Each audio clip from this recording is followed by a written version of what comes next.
Knucklehead Comics Tuesday. It's fucking Tuesday. We got Lay in the building. We got Cap in the building. Cabs can't make it tonight, but he's here in spirit on Lay.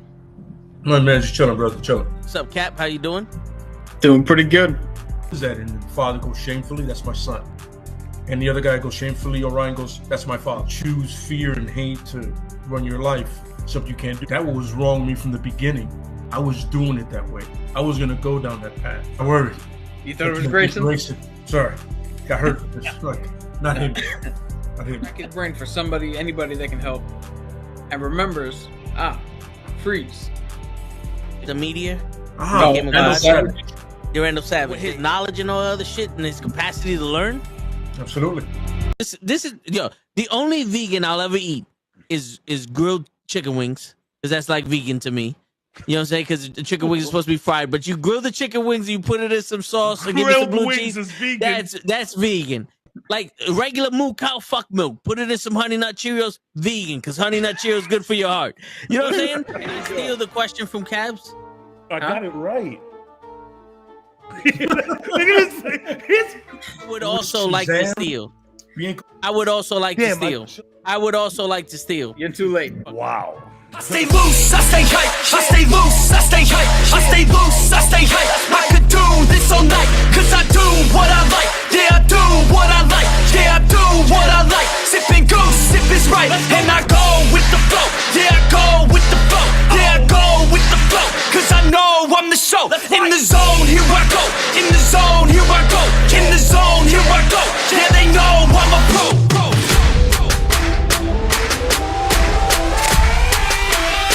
Let's go, let's go!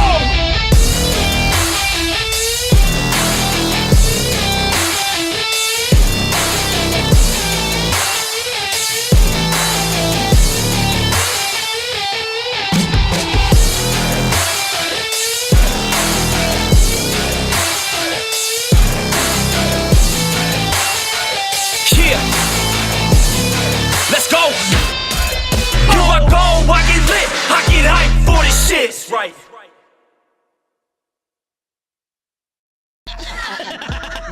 Word. He be like, I got a left elbow and a right elbow. I can break your face with an any elbow. Make sure that you get elbowed in your elbow with an elbow. Got the arm ball, get the phone ball, get around with the bomb with the bomb ball. Daddy's gonna take you to Jersey Shore. Yo, it's fucking Tuesday night and we got the Knucklehead Comics in the fucking building. Fuck Flash. I don't give a shit what you think. I'm not watching it, and from what I'm hearing from the people that have, you can miss it. Now, we got Cabs back in the building. His name says it all. My man, what is good? Well, first and foremost, these two zits on my forehead are real good right now. I just had to come back. I'm a little... Yeah, Flash was weird. Yeah. I'm Gal Gadot. I love you, but goodbye. Her cameo made no sense in it. It was like, my opinion, that shit was contractual. I'm gonna spoil stuff real quick if you don't mind. Yeah. Ben Affleck, I love you. One of my favorite Batman. Goodbye. Yep. Jason Momoa, you've been goodbye. Oh my God! Just come back as Lobo. Come back as Lobo. You know what's crazy? You know what's crazy, son? The movie wasn't bad, but like it was some fun parts. It was some fun parts, but it just I want to root for DC so bad. It just felt so random. The movie was random. It's crazy because the first 10 minutes with the Batman car chase, this is the most agile you've ever seen Batman in any movie. I was like, oh shit, let's go. The CG was looking a little weird, but you know, we used to that around here. Yeah. But it was looking so good. And then Wonder Woman shows up, although brief, very funny cameo. It was hilarious. And then she just leaves. Thanks, Gal Gadot, your services. Appreciate it.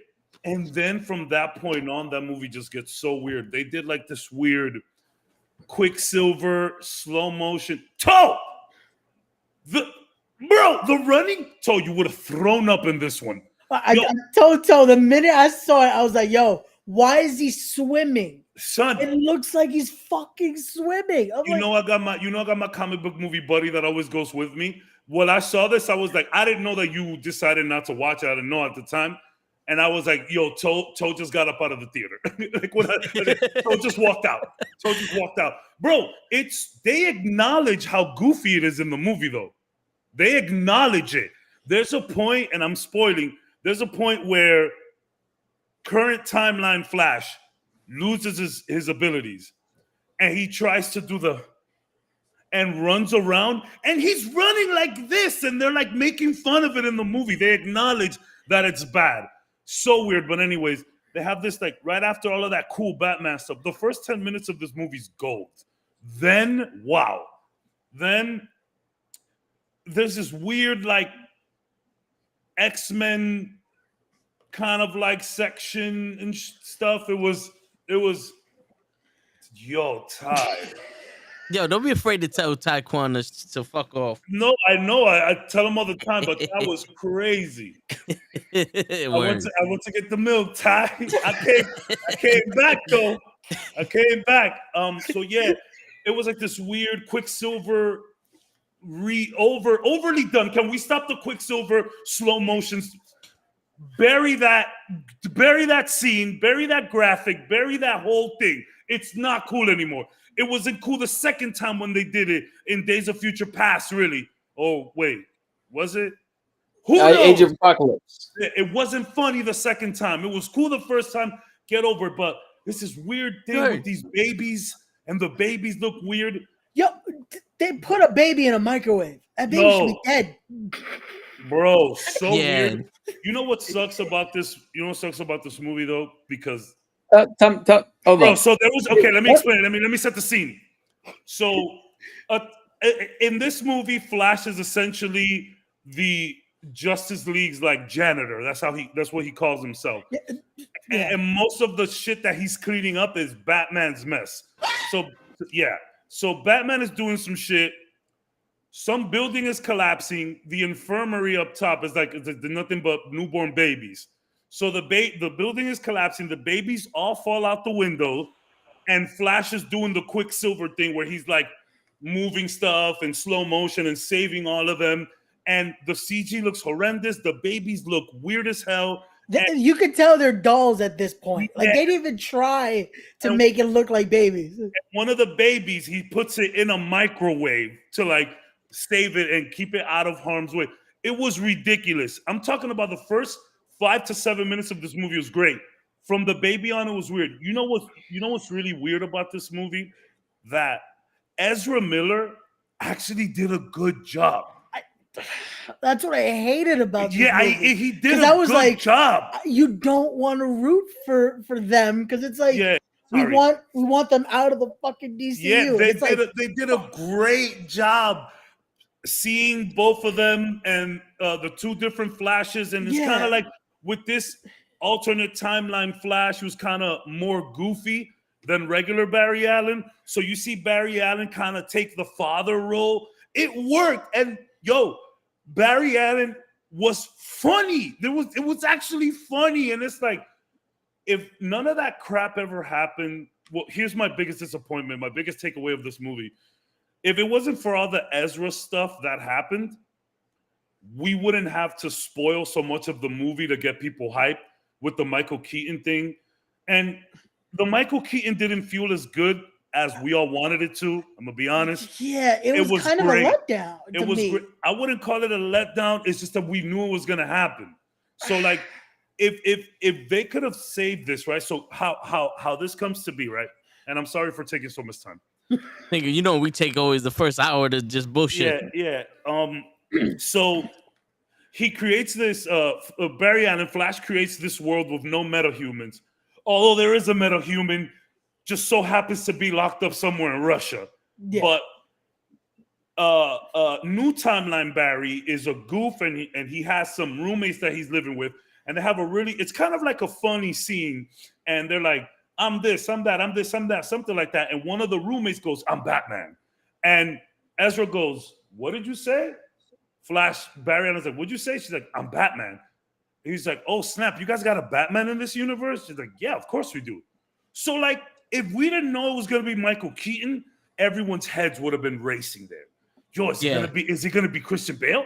Is it going to be George Clooney? It can't be Val Kilmer. Val Kilmer is not acting anymore. Is it going to be Michael Keaton? Are you kidding me? Is it going to be someone completely different? I think that would have serviced it a lot because, yo, when you do go up to Wayne Manor, it's like destroyed. They try to recreate it, kind of like the Tim Burton films. They did a good job. It looks like the Tim Burton kitchen. Yeah, and that the back. It was cool, but we all know what was going to happen. So it felt wasted. This movie felt so random. It felt phoned in. It felt like they just wanted to just get it out of there already. Reset this universe, but it kind of didn't reset the universe with the end of the movie and the post-credit scene. They made it so there's somewhere to go. Like Bad Blood said it best, that he was like, "Oh, they made a direction of where they could go next." I'm like, "This is supposed to be it. We're not supposed to be able to continue." That's what I'm saying. Blow it up, bro. Blow up the DCEU. This should have been like we should have been done with this. Blow it up. Also, only one thing I had problem with Keaton. This is why I say it was a letdown. I felt like they made him. Batman's not supposed to feel like he's human. It shouldn't be. We shouldn't be able to see as much like, oh damn, like I get it's old man Batman, but it's almost like why is he this like? He's bleeding out at points in this movie. He gets roughed up. Like, yo, why is Batman so fragile? Like this shouldn't be a thing. But he's an older Batman. He is fragile. I kind of get that. And he's been out of the game for a minute. This felt more like it's kind of like a last hurrah, which I love that trope. The old cowboy, saddling up one last time. I love that trope. But it was the whole time with him and Flash wasn't as good as I thought it was going to be. Yeah. And Supergirl was great. Yep. Shout out, she's a Latina. Shout out to Colombia. I love it, but she was Adam Warlock in this movie. Did not need to be there whatsoever. Like whatsoever. Yeah. Hold on, not even to fight Zod? Bro, no, that's the funny part, because within this multiverse that they had, Zod killing her for her blood was like a nexus point. And no matter how much they tried to rewind, it just kept happening. It kept happening. She and Batman kept dying. Yes, it was like she had no chance. Like it was just instant. Like it was so weird. I was like, and bro, what was the point of bringing her in? Like she had no. It was like, what the you could have been any other like cool metahuman that could have. Like the point of her was for Zod to kill her and take her blood. And essentially, what Barry, the theme here was that Barry had to let go of the death of his mom and not try so hard to fix it. And once he decides not to fix it and just let things be, everything goes back to normal. And this all alternate universe with Zod, and it's so weird because it's like you make a alternate reality with no metahumans, but Zod, his generals, and Supergirl are still there. Yeah. So, all right, two things. One. That is the Flashpoint comic, so that's cool. I get it, but we didn't need to do that. The Kryptonians are not metahumans; they're Kryptonian. Well, yeah, but still, it's like it felt patched together, so it didn't make sense.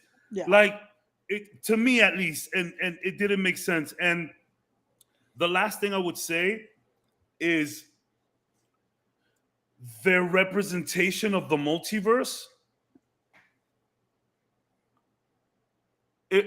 It looked bad. It was cheesy.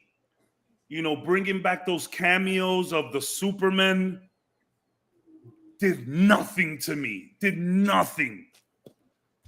Yeah. It was a fun film, but unnecessary. I got two questions for you. One, and we're going spoilers, and I'm not going to watch this. I don't give a shit. Does Nicolas Cage show up as Superman? Yeah, Yes, but- in but- one of those alternate worlds, one of those weird fighting a giant Robot. spider. Yes.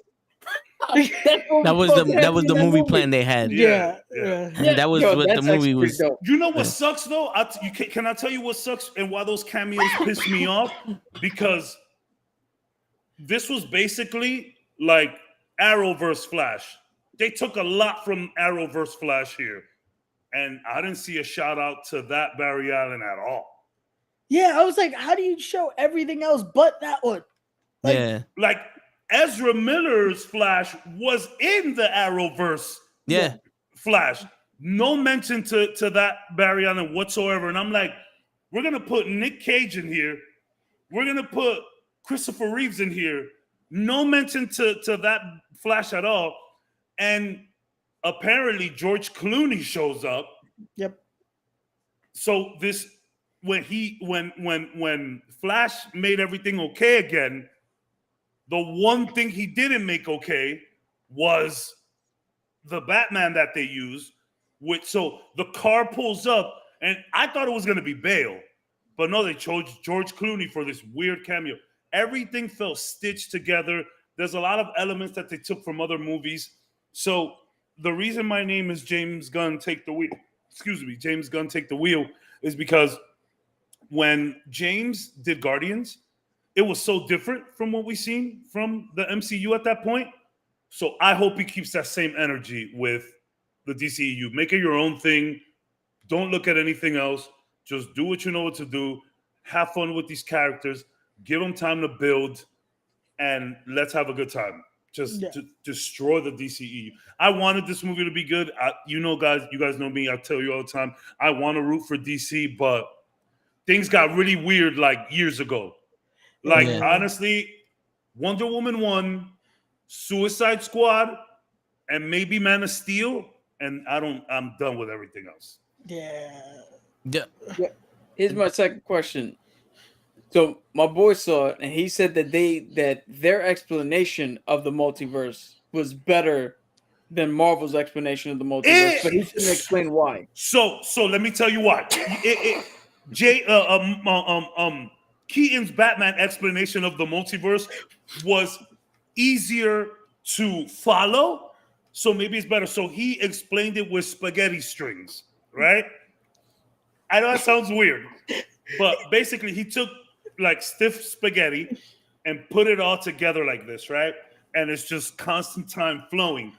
But he says, on some points, our Nexus events, they just, no matter what you do, they won't stop. So people, and Ezra, Flash kind of figures this out because he's like, yo, he finds a pen that Bruce has on it. Says from Alfred Pennyworth. And he goes, yo, so you have an Alfred here too. And he's like, yeah. So basically, he takes one of the strands of spaghetti, puts it over one, and turns it horizontally. And basically says that even though time is going like this, there's certain points that'll overlap each other. They have to happen no matter what. They have to happen no matter what, and certain branches come out of there. So I actually thought it was a cool way to explain the multiverse. And then he said, but what you did, Flash, and started rearranging and going haywire with everything, you just made a bowl of noodles. And he literally dropped a bowl of noodles. It was an easier way to understand it, but it was just like the fact that it was spaghetti, it was like.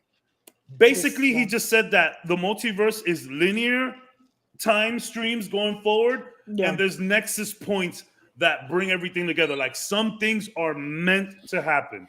And then Flash, very Flashpoint, but also very Doctor Strange, trying to bring back what's her face? Rachel from What If?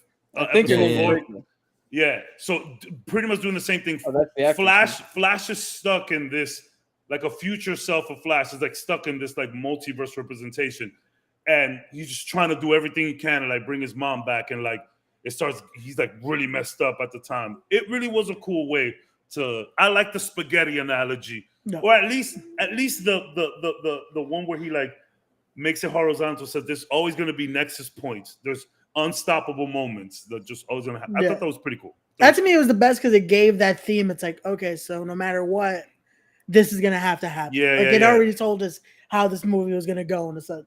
Yeah. And it sucks that this happened to Flash with crazy ass Ezra and everything that they've been doing, because this was the best I've seen Ezra on screen. Yeah. It's sad to say because Ezra's a douche, but this was the best I've seen Ezra as Flash. So it's pretty sad. Kind of gave a nice performance with these two Barryanas that he was doing. So it's actually pretty sad that when we finally like their on-screen performance, they're such a dick in the real world, Yeah, I had sympathy for them in that movie. Especially like the goodbye. I was like, oh man. Yeah. It was rough. That hurts, but then it's like, but fuck them though. Like they're a horrible person. It was rough, and it was rough to see. Obviously, loss is never easy, and I think that they did a good job with like just how both Barrys had to deal with this. Yeah. But overall, James Gunn take the wheel. Yeah. Just blow up the DCEU. And let's start fresh. Apparently, I don't know the lady's name, but Supergirl, the Colombian girl, apparently she's in talks to continue. I'm with it. I just saw that earlier. She was super cool, but just unnecessary. She was literally just meant to die. It was like if they would have just showed her and done nothing else, would have been better. Yeah, she was useless. And so Flash. Sorry, last thing. Keep going. No. Let it go. Let it out. This was so weird. Let it out. This one was weird because, okay, so they get her out of there, right? She says her thanks. She goes and pulls up to Zod, and she's kind of like peeping the scene, seeing what Zod is doing. Back at the Batcave, Ezra's trying to replicate the thunder and chemicals that fell on him so that he can become Flash. They're trying to recreate that in the Batcave with like thunder. The first one doesn't work. Yeah, basically almost killed him. Yeah, and then it almost kills him. And then Supergirl comes out of nowhere, and she's like, "I got it." And I was like, "So you just down with the cause? Like, weren't you just doing like you didn't care a little while ago? Like what?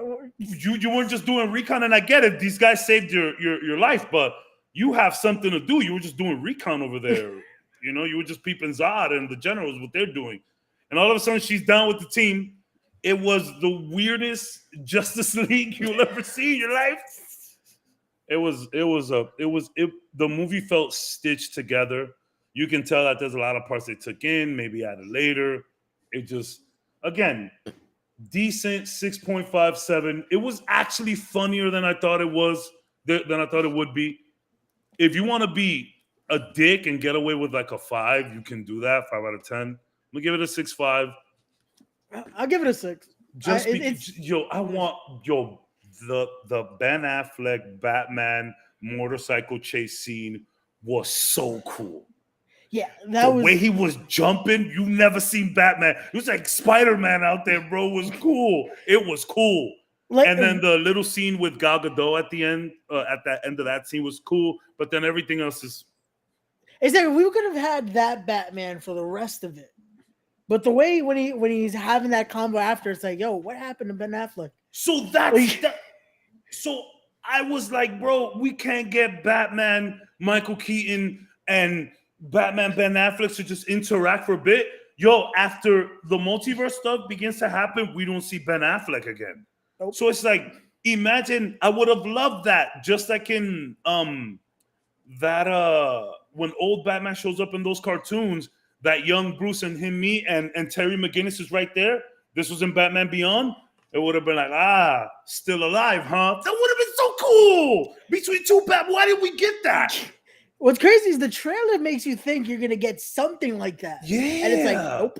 We got honestly, I think Ben Affleck and Gal Gadot were just there to contractual obligations. Yeah, this was like, hey, you guys still got one film. Here you go. Yeah. Peace. The biggest wasted opportunity was not have Batman, hop around the multiverse for Barry and like look for him. Because Batman loves the Flash. He loves him. Yeah. loves him. And I don't know. I would have loved to see just a quick 2 seconds of like Batman like talking to each other. Yeah, that was a miss. Like that conversation would have been nice. And maybe I don't know why they didn't do it. Obviously, I don't know, but that would have been fun to see. But yeah, you don't need to see it. You don't need to see it. You don't need to see it. You can just move on. Don't go watch Aquaman 2. Don't blow it up. It's like at this point, I don't know if I want to watch Aquaman 2 now. I wasn't. Like, No, I'm done. it's I'm not seeing any DC until it's a new James Gunn project. What about Blue Beetle? My bad. For the culture. For yeah. Cap. For Cap, I'm gonna do that. For Cap, I'll do that. Yeah. Yo, listen. I saw the first 2 trailers and I was like, okay, this looks like it's gonna be something different than what we got. Then I saw the 3rd and 4th trailer and I said, nope, this is Batman vs Superman. This is Batman vs Superman. I was thinking more like Ant-Man 2, but I see where you're coming from. Because it's like you promised so much, but you just showed me you can't deliver. Something in these commercials just showed me that you're not delivering on this. The theatrical trailer that I saw during Flash actually looked fun, but it was just bits and pieces of everything we've seen. I'm gonna watch it for the culture. Just no, I'm talking about Flash. Oh, okay. Yeah, I'm not talking about Blue Beetle. I saw the trailer for Blue Beetle when I saw Transformers. Okay. Did you guys see it? I did not see Transformers, but I saw the theatrical trailer for Blue Beetle. Yes, I did. And I was like, okay, this looks good. Yeah, it looks fun. And the reason why I'm saying this is because the kid they got to play Blue Beetle from Cobra Kai looks legit. Yeah, he does. He's in the suit moving and doing all this other stuff. Yeah. It's not nothing new, but they showed a little bit more of it, and it's like, okay, this motherfucker has a martial arts background, and he's showing it in here. Yes. And it's okay. This is legit. Yeah. Because you know how some people you see things and like this looks fake as shit. Yeah. This looks fake as shit. This guy guy looks legit. Like Iron Fist. Yeah. Yeah. No, seriously. This guy looks this looks like if Sorry, you gave Cap. Iron Man, Sorry, Cap. Yeah, if you gave Iron Man to a kid that was fucking that was a Bruce Lee fan or some shit. You know what I'm saying? But yo, when I think it was Lay or you put up in the group chat that if this movie does good, Ezra Miller will come back for Flash 2. That's when I decided I'm not watching this movie. Yeah. Well, you got your wish. It didn't do well. Yeah, And I don't know if it's because of Ezra. I mean, it has a lot to do with Ezra for sure. But don't worry, you got your wish. Yo, blow up the DCE. You blow it up, bro. The cinema score was, I think, a B+, which means the people who did go see it weren't overly enthused about it. Yeah. Yeah. But I think they did a disservice by having all those reports come out saying that this was the greatest fucking movie. Yeah. It's gonna be the best comic book movie ever. It's because I feel like everyone expected it to again have that. They were going in like, oh, it's Keaton. It's all this. It has to be good. And then you go in and it's like, fuck. You know what's funny? I was watching back one of the older episodes of this, and you guys were so fucking claiming it was gonna be the best movie ever, and then, yeah, this wasn't it. Well, I wasn't claiming that. I was just reporting on what they were saying. And we wanted it to we wanted to get the closure that we got in Endgame. You know, we wanted closure at the very least. Just because this is the end of it doesn't mean you got to phone it in. That's what it should have been. It should have had at least something that's like, you know what? But I mean, what you gonna close? Everyone's off doing their own thing anyway, so you know. It should have been more like No Way Home, which is kind of what they were going for. But I mean, Keaton was good, but like, how necessary was it? Right? You know what the problem is? It should have actually been. I mean, Keaton's cool, but he should have been one of the cameos, and it actually should have been Jeffrey Dean Morgan playing Thomas Wayne. Yes, like the comics. The problem because it with wasn't movies exactly like this, Flashpoint, but yeah, there was. I mean, clearly they took off of it. The problem with movies like this is you basically tell us your imagination can run wild because now the multiverse is here and anything is possible. And when you watch the original Flash or the like the Flashpoint cartoon movie that they made, you know the comics, you even see the Flashpoint that they did in the TV show. Mm-hmm. You're going, times yo, better. there's so much. Yo, the fucking Crisis on Infinite Earth Yeah. on the CW Mm-hmm. had Ezra Miller in it. It Yeah. had other Flashes. Yeah. The original Flash from the TV show back in the 90s, he played two different Flashes. He was this guy's father. And you sit there and go, yo, on the TV show, they could do so much shit. Yo, So they much did shit. so much better on that. It was like, Yeah, and- what the fuck was that? And then we sit here and we're like, yo, Ezra Miller could go back in time and we could see all these Batmen, right? And just like you said, play Wayne's father. You could have had Lady Gugu play the Harley Quinn that's there now. Lady Gugu.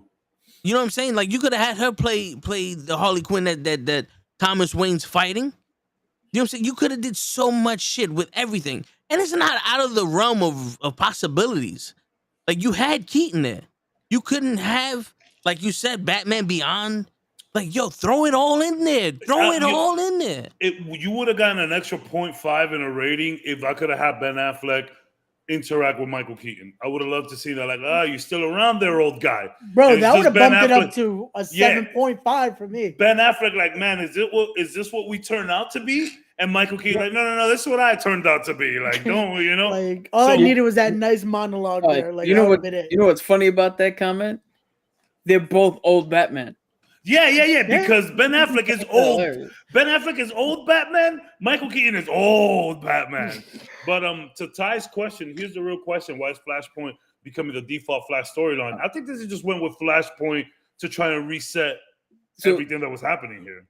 So I think is there's two major Flash storylines. Flashpoint, in which he essentially learns his Uncle Ben moment. Yeah, You got to let it go. let it go. The other one is, I think, Crisis on Infinite Earth, where Flash actually gives himself up to save everybody and sacrifices himself. You can't really go with that storyline because the motherfucker dies. So you got one or two choices. You got. Might as well pick the one with the lesson. You could have picked that one and had Wally West take over, but yeah. But I mean, think about it. Flashpoint is always the story they go with, and we almost always have to see the alley where Batman's parents get murked. yo, so all right, on to greater pastures. I am not gonna spoil anything for you, but I am going to say watch Transformers. Really? This is the best Transformers movie they made. Really? I heard that shit was kind of in. But then again, I trust your choice. I trust you more than the. Not that I don't trust the people that told me, but they're not comic book geeks like you are. Yo, to me, does it have less people in it? Yes. Okay. Yeah. There's literally. Oh shit. 4 humans. Shit. In this fucking movie. Is one of them a mechanic? No. Okay. One of them is an electrical engineer from the military. We'll take that. Yeah. So Cap, did you go watch the movie too? No. Okay. And this go ahead. I didn't go watch the movie because even though I beat Diablo the story already and I'm going on to the next thing, my boys for the first time grinding. no, my boys jumped on for the first time. Oh, so you were Sherpa. And they were like, oh, they're level 20. So I had to go from brand new to level 20 to catch up to them to play with them. Yeah, you got Sherpa. I got it. Yeah. So I'm watching this movie and Transformers is Cap's thing. I watch the cartoons, Thundercats and all. That's Cap's thing. I'm wrestling. I'm watching this, and immediately I hit him up. I said, "Did you see the end credit scene?" He goes, nah. I said, oh baby, watch I was the gonna say, movie. didn't we spoil that? Because we talked about like how we would do it. No, we didn't. Okay, I was What gonna say, is I it? feel like What we is did. it? Is some like Beast War shit? Oh, if you're gonna do that, hold on. Let me. Yeah, mute yourself. You really want me to tell you what the Wait. end credit scene is? Oh, not mute myself. I gotta mute you guys. Yeah, mute. hold Yeah, on. you could tell me. I'm probably not gonna go watch that. Hold movie. on, All hold right. on. I'm way away from Transformers, but it's just Okay. like some like Beast War shit. All right, so I'm gonna cover my mouth so he doesn't read my lips. Okay. This movie takes place in 1994. Uh-huh. The main character is from Brooklyn. He just got out of the army as an electrical engineer to take care of his brother who has sickle cell disease. He gets recruited by somebody to make money. He winds up fucking stealing Mirage. Okay. There's a key that can go between galaxies that Cybertron is trying to get, so he could go to this galaxy. Not Cybertron. Mega? Galvatron. Okay. The planet is trying to get to kill this planet and to travel different galaxies to eat all the planets. So Where do they end up? The ape, his planet gets destroyed because they had to save the key. So him and his people come to Earth. Optimus Prime gets stranded on Earth already. They didn't know they existed, but the ape's name is Optimus Primal. And he says, I was named after you because you're a legendary leader. So when they save the planet and they send this dude packing, everything ends and the dude goes on an interview for a security job at like a bakery and shit. The white guy goes up to him and goes, yo, so I see, your resume is very thin. He goes, yeah, I just came back from a trip overseas. He's like, oh, how was it in Peru? And the guy's like, I didn't say I was in Peru. Who are you? CIA, FBI? He goes, we're a secret agency, and we want to recruit you. And he gives him his card. The dude looks at the card. Fucking GI Joe, bro. Again, didn't we? I could have sworn we Fucking spoiled this. GI Joe.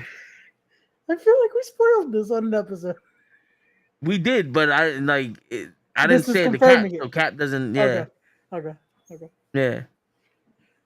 And yo, that's how I said that we would put it together. So you called it. Pretty much. And also, You're good at that shit, bro. Yeah. You stay calling shit.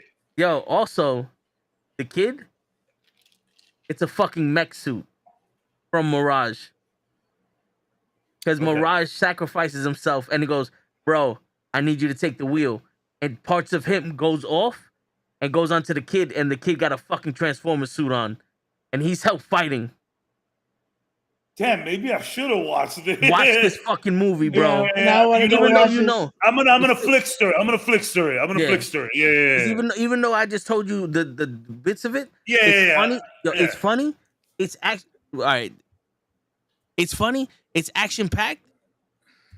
It's funny. It's action packed, and like there's no bullshit in it. No bullshit love story. The people that are in it are necessarily in there for a reason. All killer, no filler. Yeah. Okay, cool. There's legit, like in the other one with Shia LaBeouf, like he's in love with this girl. There's none of that. Okay. There's no bullshit in this movie. Okay. Did you guys watch the Spider-Verse? Yes.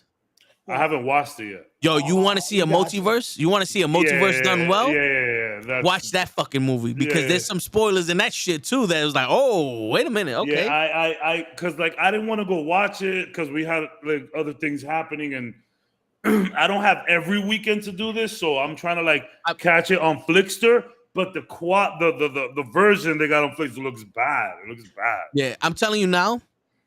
Go to the theater. You don't. Yes, but you don't need to watch it right now. Yeah, so that's everybody's like, yo, no rush. Yo, because even Tom Holland was like, yo, this is the best Spider-Man film you're ever gonna watch. But everybody's like, just chill. I've been seeing that on Reddit a lot. Like, yo, no rush, but it's an amazing movie. Yeah, there's gonna be another one. Wow. So, Secret Invasion. What does anybody have question of the day? Can you hear us, Cap? Cap. Can you hear us? You could unmute now. It's safe. We can talk normal. Yo, I widened my screen so I can't see the chat in case anybody. okay. Oh, no, don't look at the chat. Yeah, Don't look at the chat. Don't look at the chat. Don't look at the chat. Don't look So at there's the a chat for the dickhead rest in of the them. fucking chat. Yeah. Yeah, come on, Ty. Behave yourself. I will say one thing. I saw Cab's face at one point, and I was like, "Oh, now I gotta fucking see it." Bro. No. See it. Yeah. I didn't know we were doing this. I didn't know we were doing all of that. I'm gonna go watch it. I'm gonna flickster that shit this weekend. Yeah. I'm gonna have the baby too, so he likes that kind of stuff. So we'll watch it. Yo, once again, for anybody watching, I don't have the chat up, so I'm not gonna respond to shit. So Yeah, Well, only to- look to- at the to- ones that I fucking put up there. To be honest, Ty, like the best Spider-Man movie before this one was Enter the Spider-Verse. So like I knew it. To be honest, like it's animated movies are easier to make. I'll say that because DC destroys animated movies. They're just top tier, top of the line. Yeah. It's just there's no better. It's not even fair. It's not even close. It's not even close. Mask of the Phantasm still pulls at my heart, bro. That movie released in like 97. Yo, that movie, this is perfection. There's nothing wrong with Mask of the Phantasm. What's the other Justice League one that they did that was really good? dude, there was a whole bunch of Justice League. There's one that, Frontier, Justice bro. League, like World War, like that. All this shit is They're good. all great. So like when Spider-Verse came out, the first one, that was officially the best Spider-Man movie, definitive Spider-Man.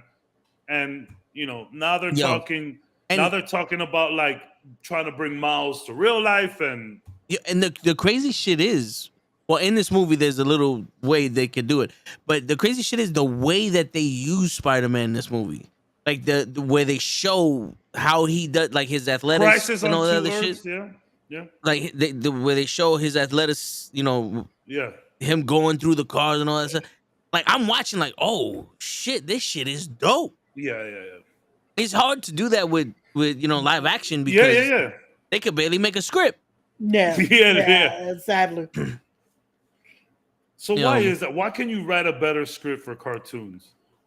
Because there's less expectation. There's no real reason to make it feel real in a cartoon. That's what it is, right? You're not worried about making it realistic. Yeah, because when you're in a cartoon, you're already accepting this is their world. Yeah. Anything is possible. Yeah. In reality, everybody has to make it realistic. Because a story is a story is a story. Yeah. But when you animate it, there is that element of realism that's just like we don't care about that here. Yeah, but the crazy shit is even the one like the shit that is so unrealistic in real movies to me is crazy. John Wick 4, the dude who played the fat guy. Still gotta watch that. Atkins. Yeah, Scott Atkins put a fat suit on and he played a mobster in John Wick 4 and throws a perfect kick and kicks John Wick like halfway across the room. Like, that is one of those. That's one of those. What the fuck? Like you can't reach your leg that high. Yeah, but that was like, yo, that shit was dope. Yeah. You know what's funny about that? Just not to get on the side tangent. Scott Atkins did such great acting that I'm watching that scene going, yo, who the fuck is this guy? Yeah. I've never seen this guy before. This dude he's a good actor. This dude can fucking fight. He can move. I didn't know it was him in a fat suit. Yeah. See, and that's when it's done well. Like that's when it's like it God can't. Dude, I legit left the theater and instantly IMDb'd. I was like, yo, who the fuck did Scott Atkins play? I didn't see him in this movie. and also in cartoons, for some reason they're able to explain what's happening more. I think exposition is easier to do in cartoons, which is why anime, you're just mid-fight scene and these people will tell you their whole life story. Yeah. In animes that's why a lot of people don't like anime. All of the exposition, like mid-fight. Yo, this is why these fights are usually like 2-3 episodes long. That's what I'm saying. Yo, I'm watching Demon Slayer season 3, And since episode 4, they've been fighting the same guy since episode 4. But Yo. Demon Slayer is top tier. Yep.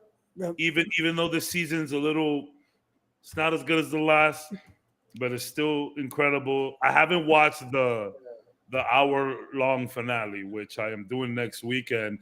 I already know. Bring the tissues. Yeah, I was gonna say I kind of ran into a spoiler that I wasn't supposed to run into, and I'm so upset. Yo, Instagram is.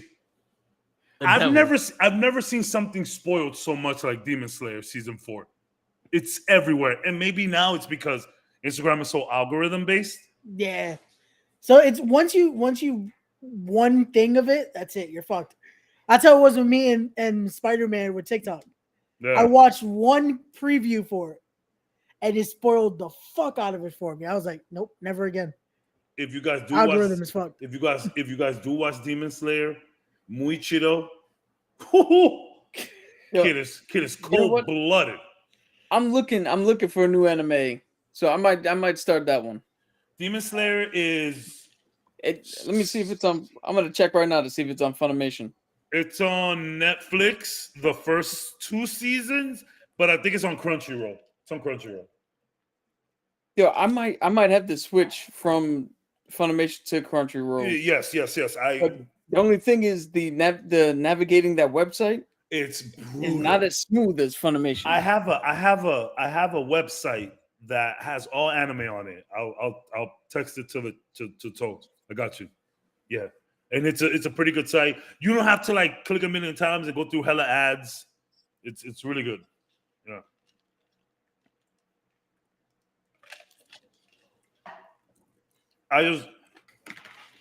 Oh damn. My Tanjiro magnet, I took it to work. So I have it at my job now. Did you guys see the trailer to Kraven the Hunter? Yes. I didn't know there was a trailer for it. Yeah, dropped yesterday. It looks cool. Then kick ass. I'm torn because I'm torn. On one hand, it looks like everything I want to see in a fucking movie and in a movie in general. Can I guess the butt?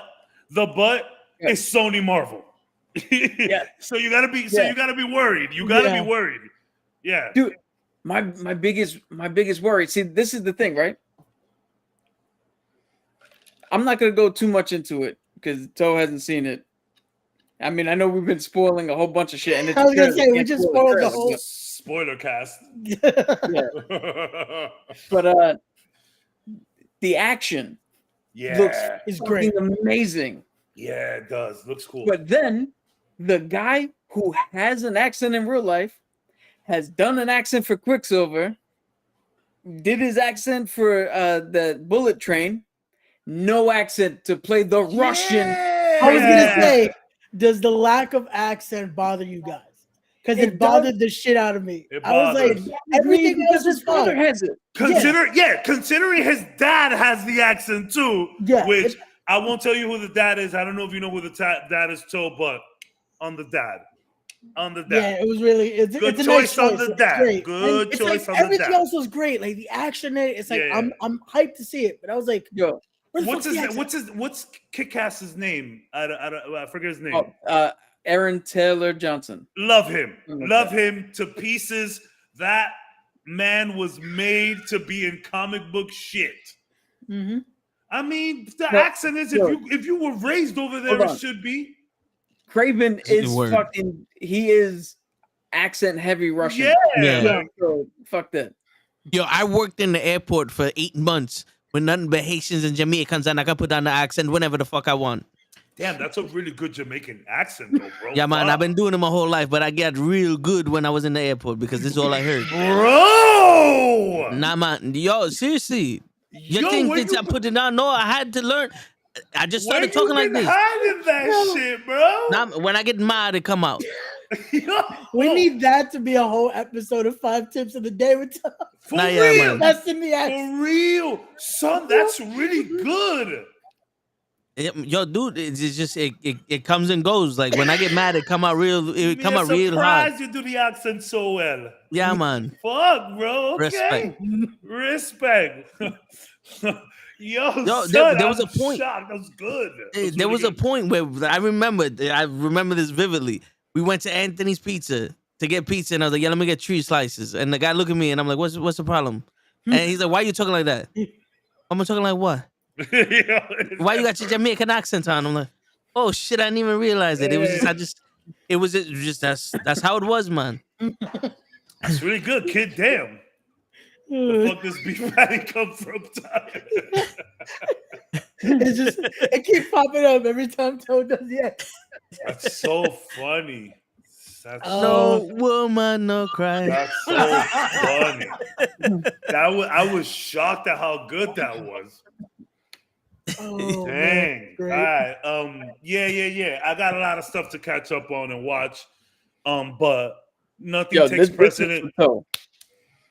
The Craven trailer, just to tell you how conflicted I am. There's one part in it that I guarantee you're gonna watch and be like, "What the fuck? That's stupid." And I said the same thing. And then the rest of the trailer happened, and I went, "I want to fucking see this movie." Yeah, it was like it made it acceptable because I think I know what part you're talking about. I think I know what you're talking about too. Yeah. And then it's like, you know what? Fuck it. We'll make it work. A lot of people keep saying it's Morbius 2.0, and I'm like, I don't know. I mean, I haven't watched it. We gotta watch it. Yeah. But I think it's unfair based on trailers because the trailers to Morbius were just as bad as the movie, in my opinion. Yeah, I was gonna say Morbius. The trailer never made me like want to go see it. Look, my boy put it on the chat today on our iMessage chat, and I literally wrote interesting, but it's Sony Marvel. Yo, I'm about to shout out another channel. There's a channel, Real Rejects, where they watch. They do the whole comic book movie thing, right? They got a guy I brought up before, Corey Jandrew, who's a fucking encyclopedia. They watch the trailer, they do their reaction. The 2 normal guys, Greg and John, they'd say their shit. Corey says his shit about, this is this character, this is this storyline, this is this what I picked up on, this is this. And Greg looks at him and is like, "Yo, Corey, stop." He's like, "Just stop." He's like, "Why?" He's like, "Because he's like, everything you said, I guarantee is 10 times better than what the fuck we're gonna get in the movie." Basically. And that's another thing. I feel like this is one where just go in with no expectation. Just throw it in the watch. Because if we start the build, we're gonna be let down again. Like, We've learned the hard way here to just not be excited. I'm gonna treat this like I treated the first John Wick, where I saw one trailer and was like, "Oh, I gotta go see that," and then I stopped watching anything and just waited for it to come out. Media blackout is very important a lot of times too. Media blackout is very important.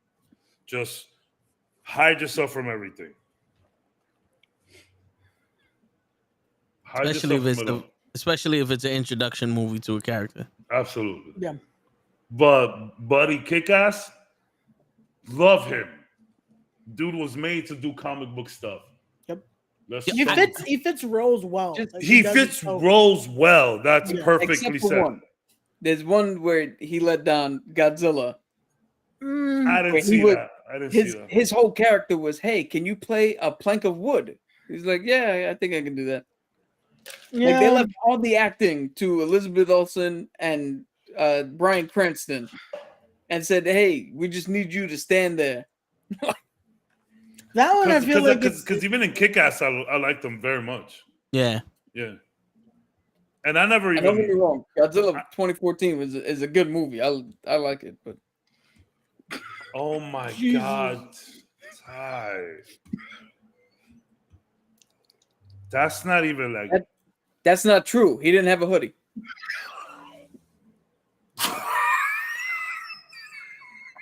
The cap assist is hilarious.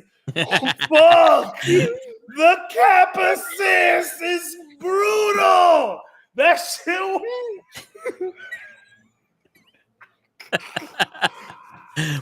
Oh Lord. I'm done.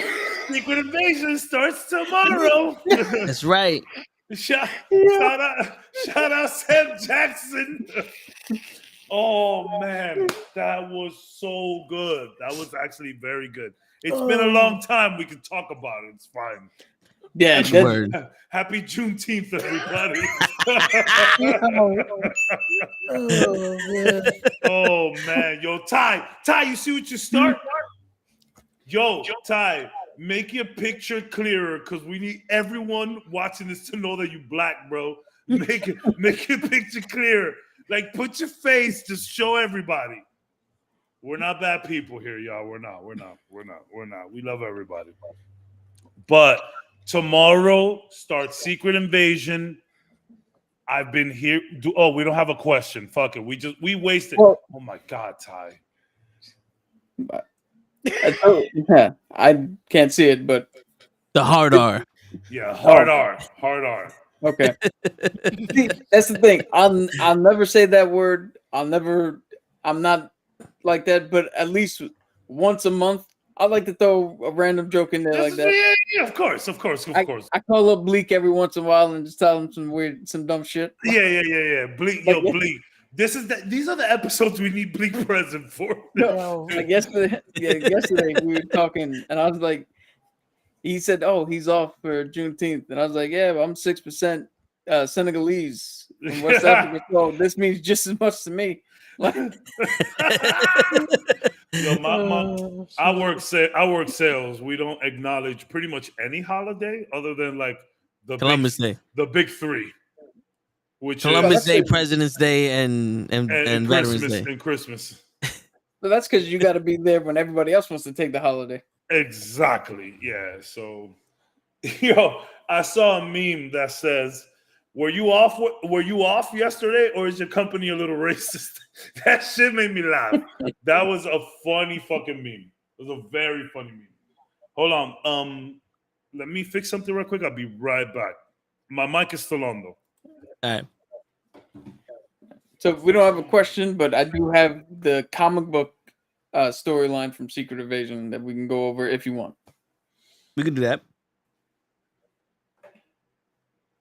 But was there any other trailers that dropped?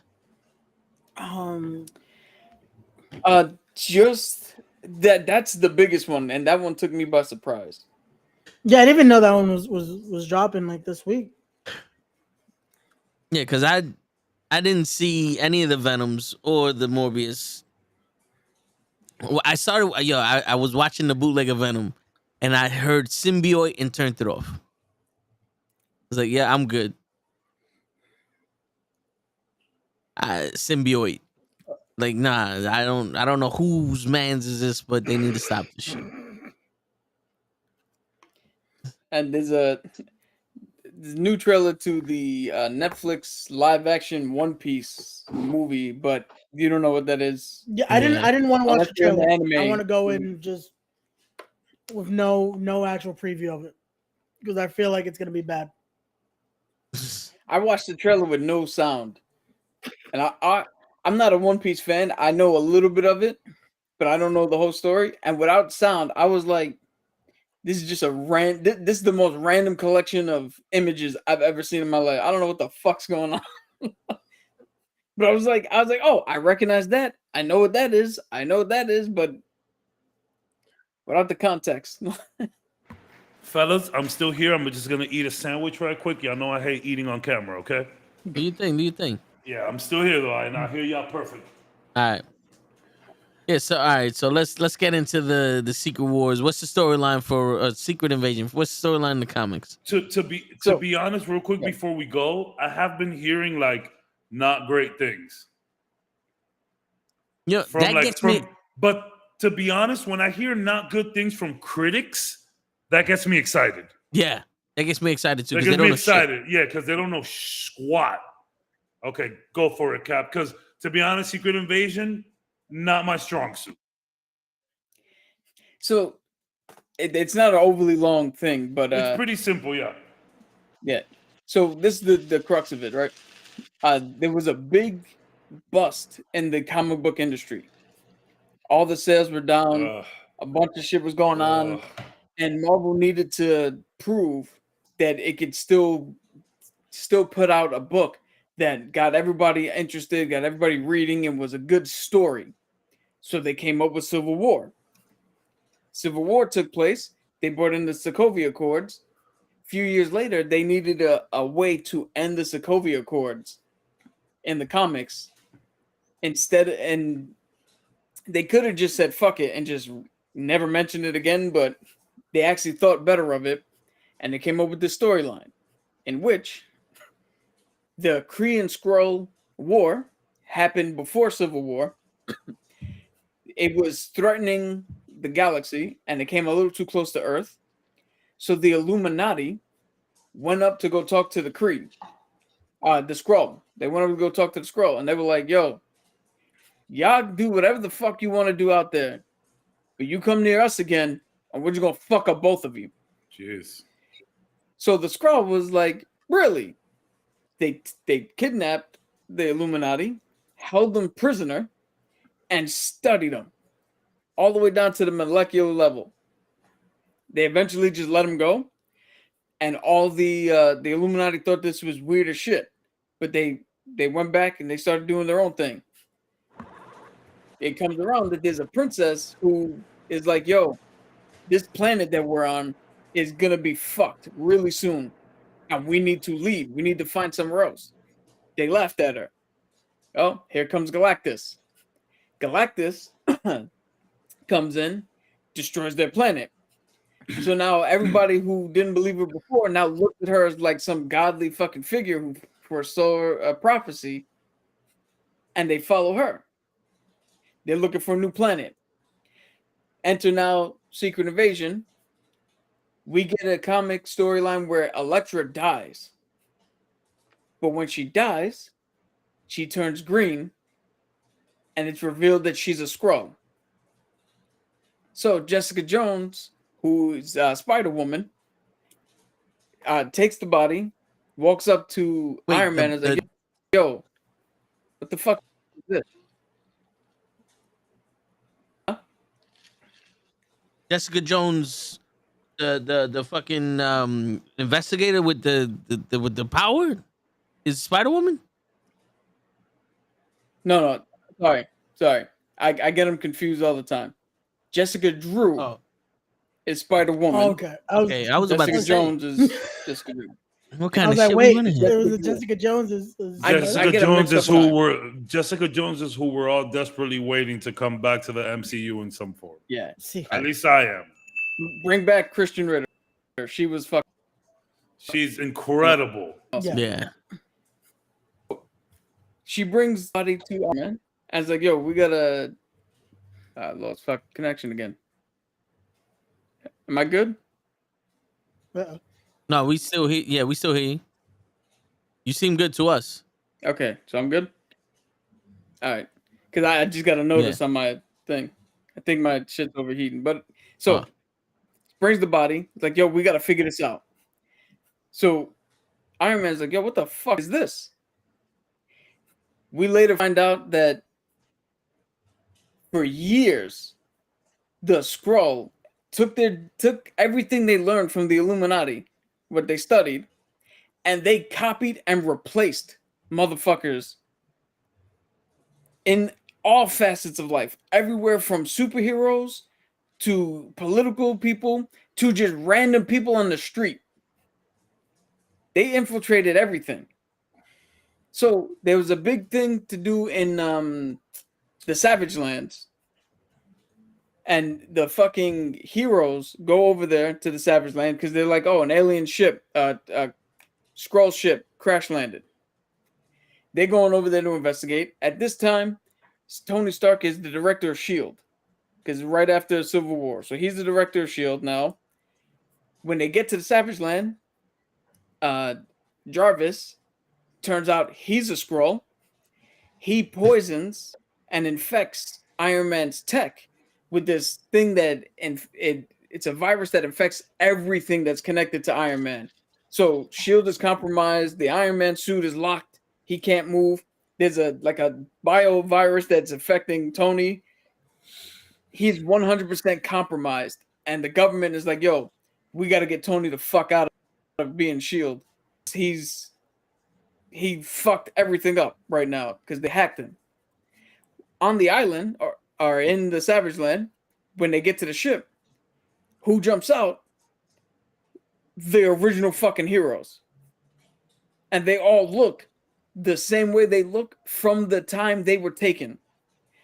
So Luke Cage comes out in his 70s fucking big bright yellow jacket with the wristbands and the headband. But Luke Cage is leading the Avengers. In present day, he's also there. So they fight. Wolverine is there with his old school look. Like when he fought the Hulk the first time with the short ears and shit. He's fighting the Wolverine we knew. Cap's fighting Cap. Spider-Man's fighting Spider-Man. There's another Iron Man there. And they made it seem like, oh, these are all the fucking guys. These are all the original guys coming back. Well, the Kree, sorry, I keep fucking up. The Skrull, they kidnap Reed Richards again. They make sure that the Fantastic Four gets sucked into the negative zone. They're torturing Reed. And then because he was trying to figure out how he could tell them apart, the Skrull from everybody else, because they could not at all. There was no way to discern. So as they're torturing him and this big fight's going on, Jessica Drew, Spider-Woman, is revealed to be the princess who foretold the demise of the Skrull Empire. She's got Tony, and she's feeding Tony this shit that Tony's a Skrull, and he was implanted to get to this level to make it easy for them to take over. And then Natasha Romanoff hears that and was like, nah, this is bullshit. She caps the fucking princess and goes up to Tony and is like, yo, Tony, I know you. You're not a Skrull. Now, what's funny is there's an Iron Man who came out of that ship. So now you're like, yo, but who the fuck's the real Iron Man? And Natasha's like, yo, we need to figure out how we could tell everybody apart. Tony's like, well, how the fuck are you gonna do that? And she's like, I got it. Everybody, she tells whoever's connected to her, shoot people on sight. And Tony's like, what? She's like, yeah, shoot everybody on sight. If they die and bleed green, they're Skrull. If they bleed red, we'll patch them up. Now we know. First person she runs into is Wolverine. Pop, pop, pop, pop, pop, pop. Wolverine's like, what the fuck are you doing? She's like, I just had to test you to see if you're a Skrull. That's you're Wolverine. Not. And she just ran around and shot every fucking. Because they can't copy the powers, right? No, they can. They can copy powers. Yeah. So the one thing they couldn't copy with Wolverine is his adamantium. But they what do you call it? The thing that they did, the experiments, they were able to get that good to where you can't tell the difference between their cap and our cap. Yeah.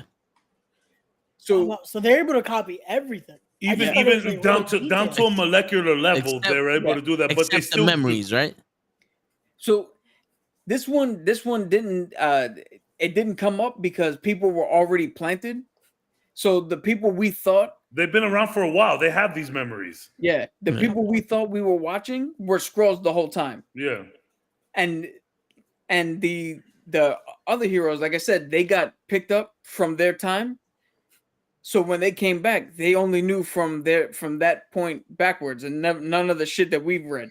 So what you're saying is that Scarlett Johansson cameo is imminent. No, it's not. No, but we'll get to my thoughts on the series. So Scarlett Johansson confirmed. Yeah. So the Crow, they unleash a fucking wave attack in New York City. And every single person with every single power they took, and it's revealed that Sue Storm is a Skrull. So they free Mr. Fantastic. He figures out a device that can easily tell them apart. If you're standing next to somebody, you can easily tell if they're Skrull or human. The heroes show up. Thor, for the first time. So before this happened, they had the whole thing with Thor where the Illuminati tried to clone him because Thor went missing. they had the clone Thor. Then he went mad. Then real Thor had to come back, kill the clone, and he essentially told Tony Stark like, "Yo, if you ever fucking approach me again, I will kill you on sight. But if the Earth needs me, I will be there." So in this moment, he showed up, fucked up everybody. They essentially stopped the invasion. But here's the fucking kicker: everybody hates Iron Man right now. What's going on, Anthony? They did a thing because of the Sokovia Accords. It's called the Initiative 52 or the 52 Initiative or something like that. Or no, the 50th. Some shit like that, where each state had their own group, their own superhero group. Norman Osborn was in Colorado with the Thunderbolts, the team that we knew. When he showed up, they had everybody there, and just as the killing blow was about to take place, Tony hesitated for a minute, and Norman came in and bap, live on TV, killed the fucking leader, ended it all, and everybody went, "Norman, you're in charge." And that's how he became the director of S.H.I.E.L.D. And that's how he fucking took over, had the Dark Avengers, had the whole Dark Saga branched off of that. So that was Marvel's way of doing a soft reboot and explaining, oh, you thought that this character the last 5 years was acting a little weird, not the normal depiction. Well, that was a Skrull.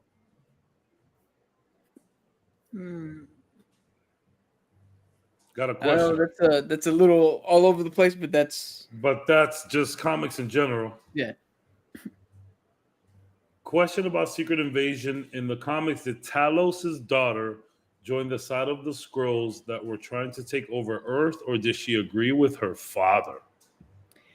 So the minute details like that, I don't know, because to be completely honest, I don't even know. It's a crazy, yeah. But I'm gonna. Is that who is she represented in the? Is she going to be represented in Secret Invasion? That's Amelia Clark. That's yeah. So that's Homegirl's character. Okay, yeah. And it makes perfect sense because I looked her actual age, what the age of the character should be, and when that first Captain Marvel movie take place, and it all lines up. Yeah, So, that's what I'm thinking. I don't even remember her being a prominent character before the movie came out. Or before the show, I should. No, yeah. The movie. So with everything that's happened in the MCU so far, and everything that you just explained from Secret Invasion in the comics, and Fury's whole thing about how like I need to do this on my own. Okay. What are we expecting? Yeah. All right. So I wanted to get your head racing here. Pause.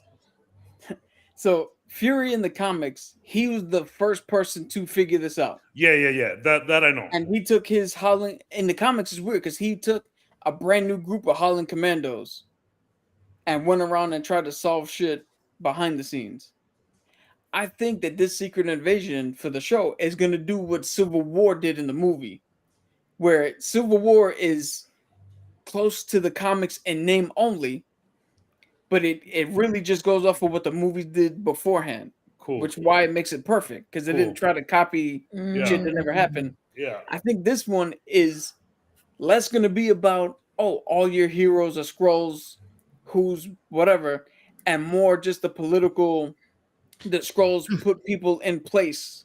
So because like after post snap type shit. No, before that, because in the 90s, Fury said that the government was going to help them find a place, and they never did. Yeah. And that's what Talos' daughter is mad at, is that they never found a place. So what I'm thinking is this is going to stem from that first Captain Marvel movie. Yes. And the promise that wasn't kept. So the Skrull put people in key places to either make it easier for them to survive or to do some sort of agenda. And now Fury is like, oh shit, this has been going on for so long. I gotta do this dolo now because I'm the only one that really kind of knows what.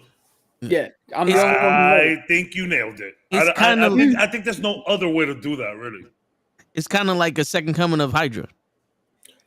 Yeah. Sorta. Yeah. that could. Yeah. Sorta. It's Yeah. one of those like, oh shit, we've been dealing with all this, and this was kind of just going on in the background.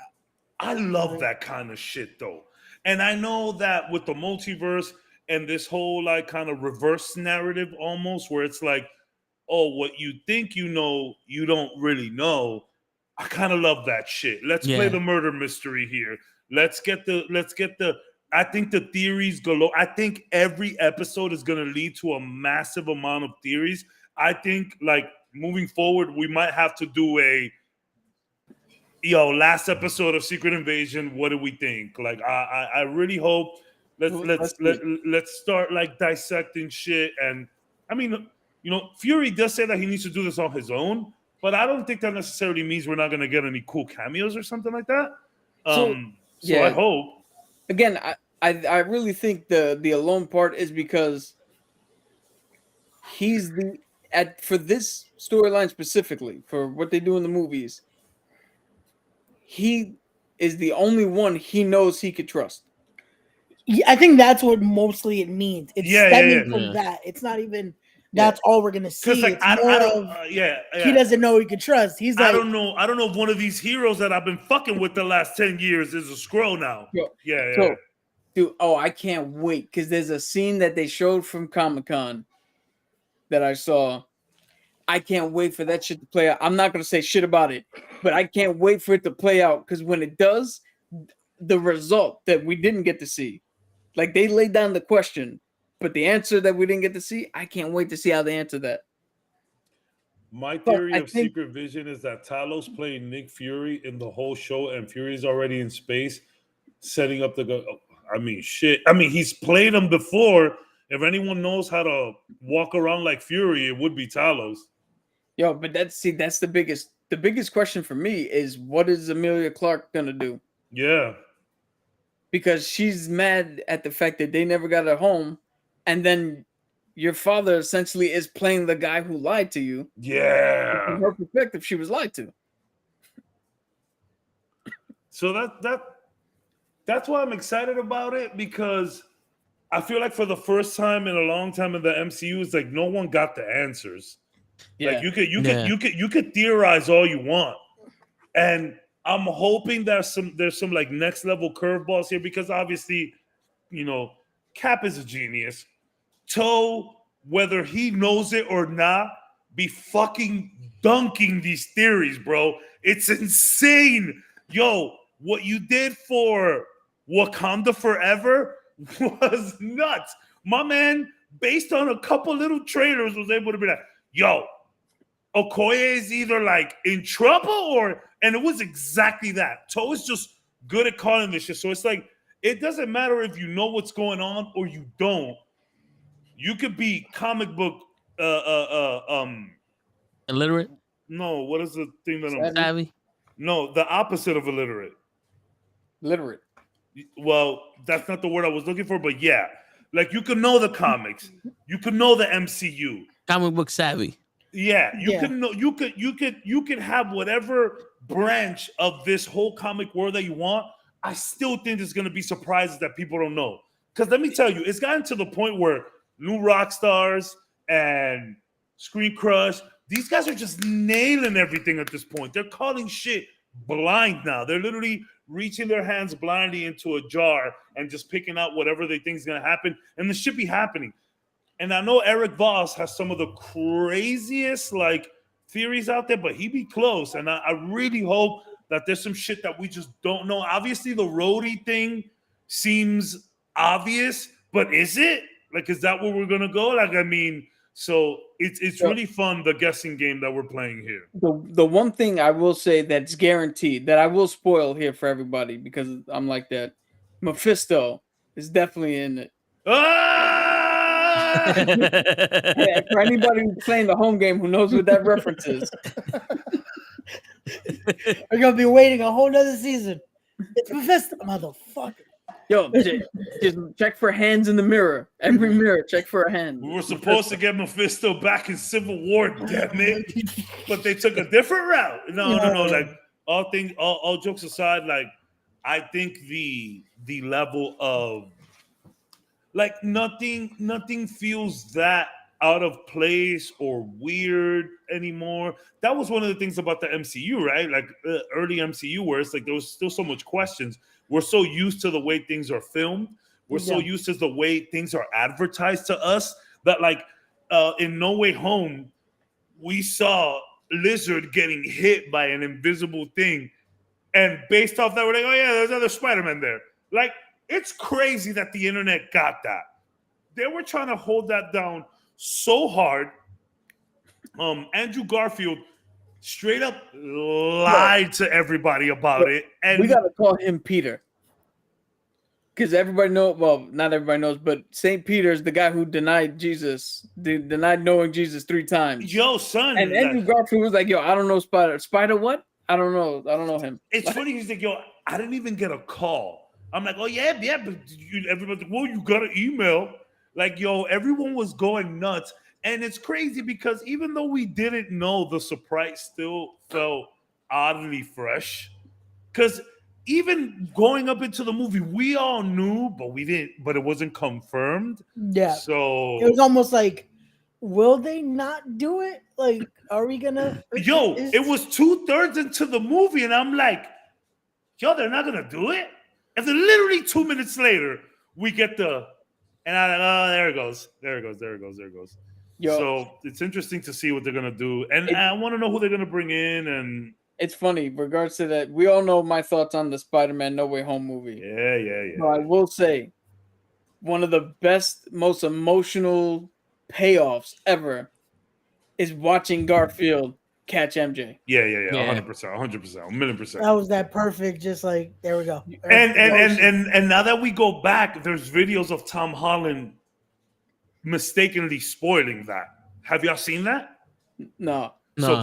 So basically, it's him and Zendaya, and they're being interviewed, and the scene had already been out, like where she's falling, and you have a Spider-Man hand reaching out to her, and they asked him about it, and Tom Holland says this. He goes, oh yeah, that scene was great. That was a great day. I mean, I wasn't there though, but. And like when he says that, you could see him like, fuck. Like you could see that he fucked up. So he basically said, yeah, it was a great scene, but I wasn't there. So they didn't film it with him. They filmed it with another Spider-Man. Yeah, they can't let this kid do press ever. It's funny when You know what's funny? for No Way Home, he was doing a lot of press with Benedict Cumberbatch. And because Benedict knew how to control him. That's the thing. When he's with Zendaya and Ned, they're just being goofy, having a good time. But Benedict is an older, established actor who knows what to do, who knows how to talk, who knows how to hold shit in. So he just sort of like, hey, Peter, yeah, Peter, hey, Tom. You know what I would have done seriously if I was in the room with him and he was like, oh, I wasn't there. I would have instantly jumped in and be like, yeah, that's because you don't do as many stunts as you think. Your stuntman was amazing in all those scenes. It's something like that. And At least to play it off, like he freezes. If you see that clip, he just goes like he knows in his head. He's like, "Fuck." Dude, it's like when Mark Ruffalo jokingly spoiled the end of Infinity War. Where he's everybody like, dies. And Don Cheadle's like, dude, what the fuck? Yo, but you know what's crazy? When Don Cheadle says that, I thought Don Cheadle was joking and it was like a gag. I thought he was in on it. See, Don Cheadle doing that, I feel like makes it worse because it's like I he could have just said it like nothing. That's what I'm saying. Because Mark Ruffalo was jokingly saying that's what I'm saying. And it turned out to be true. Yeah, so it's like Don Cheadle giving it. It's like he literally goes, dude, and I'm like, wait. So are you admitting that this is right, or are you trying to be stupid? And I was very confused. Yeah, it's one of those where it's like, wait, so everybody died? Wait, what? And then we all get that emotion when we see the. Yeah, I don't Anthony, feel so good, Mr. Stark. Anthony, Nick Fury has the dirtiest hands in the game, whether it's MCU or comics, really. Oh, his hands aren't clean in the MCU either, bro. They're not. Yeah. This one I wanted to mention about the comic book one that I thought was hilarious. Nick Fury not trusting anybody because he doesn't know who's a Skrull or whatever. Turns out that the Nick Fury we saw in that whole run was a fucking life model decoy. And the real Nick Fury was puppeting behind the scenes somewhere But else. meanwhile, he doesn't trust anybody. But it's Yeah. like, wait, you Like, weren't you're even not even here. Question: do you guys think Secret Invasion and Armor Wars connect the show with Don Cheadle? I mean, they should. They they should. Yeah. They should. There's got to be some consequences coming out of it. Yeah, for sure. 100. Which I don't. The one thing I don't think is going to connect, which is going to be a shame, is the Marvels and Secret Invasion.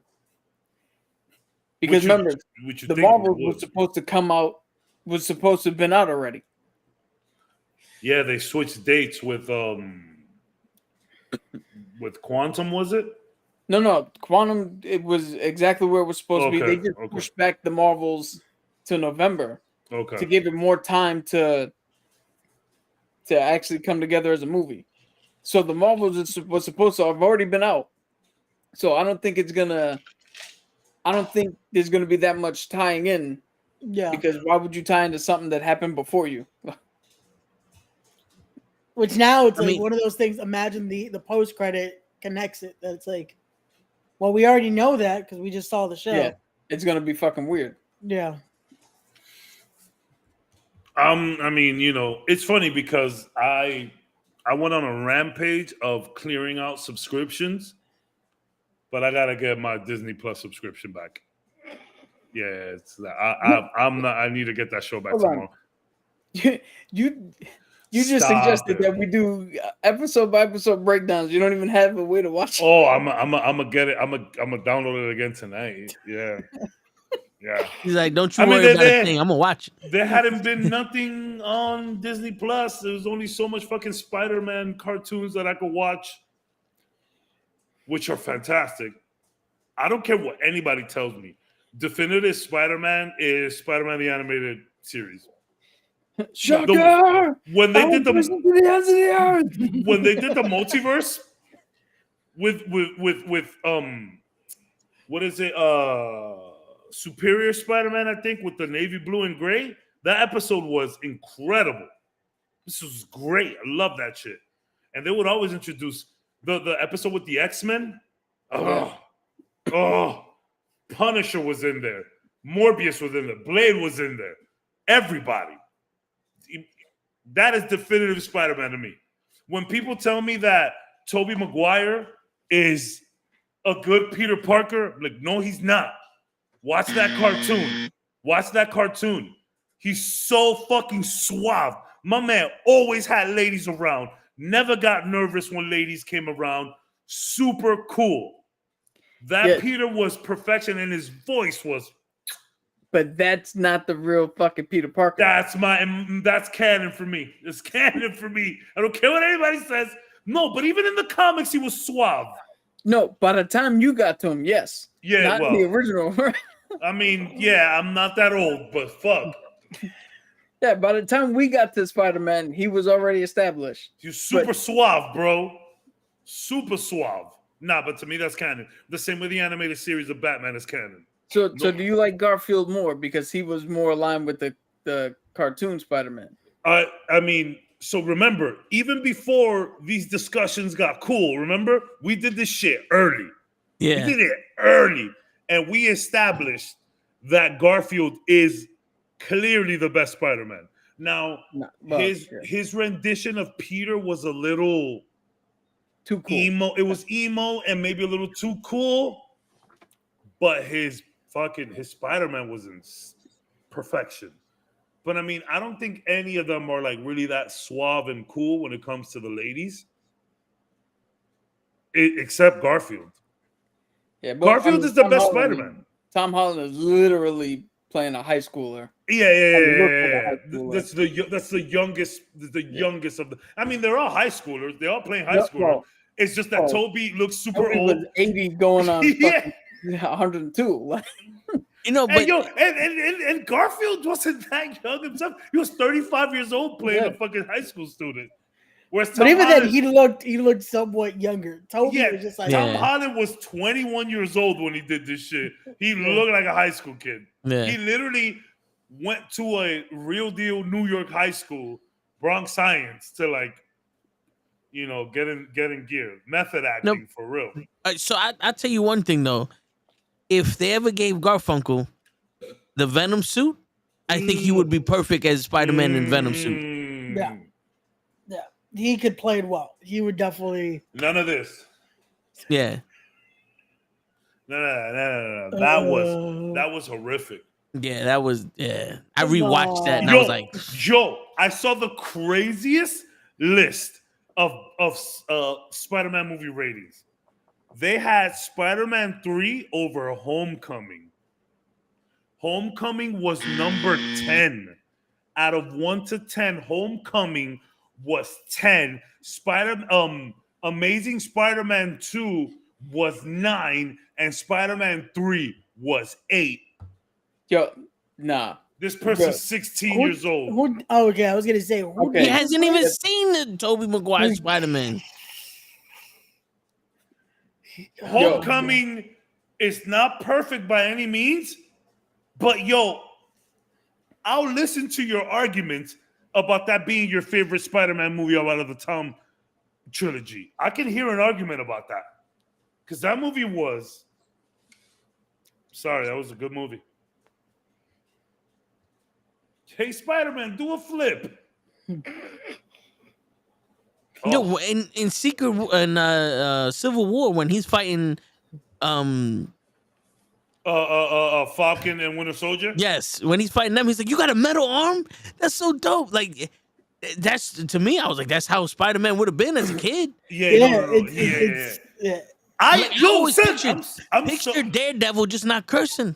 I'm sorry. I put Tobey Maguire. Deadpool. I put Tobey last Spider-Man. Yeah.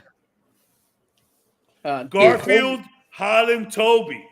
Toby's always going to be my Spider-Man. Now, here's the question. You don't mean that. Here's the question.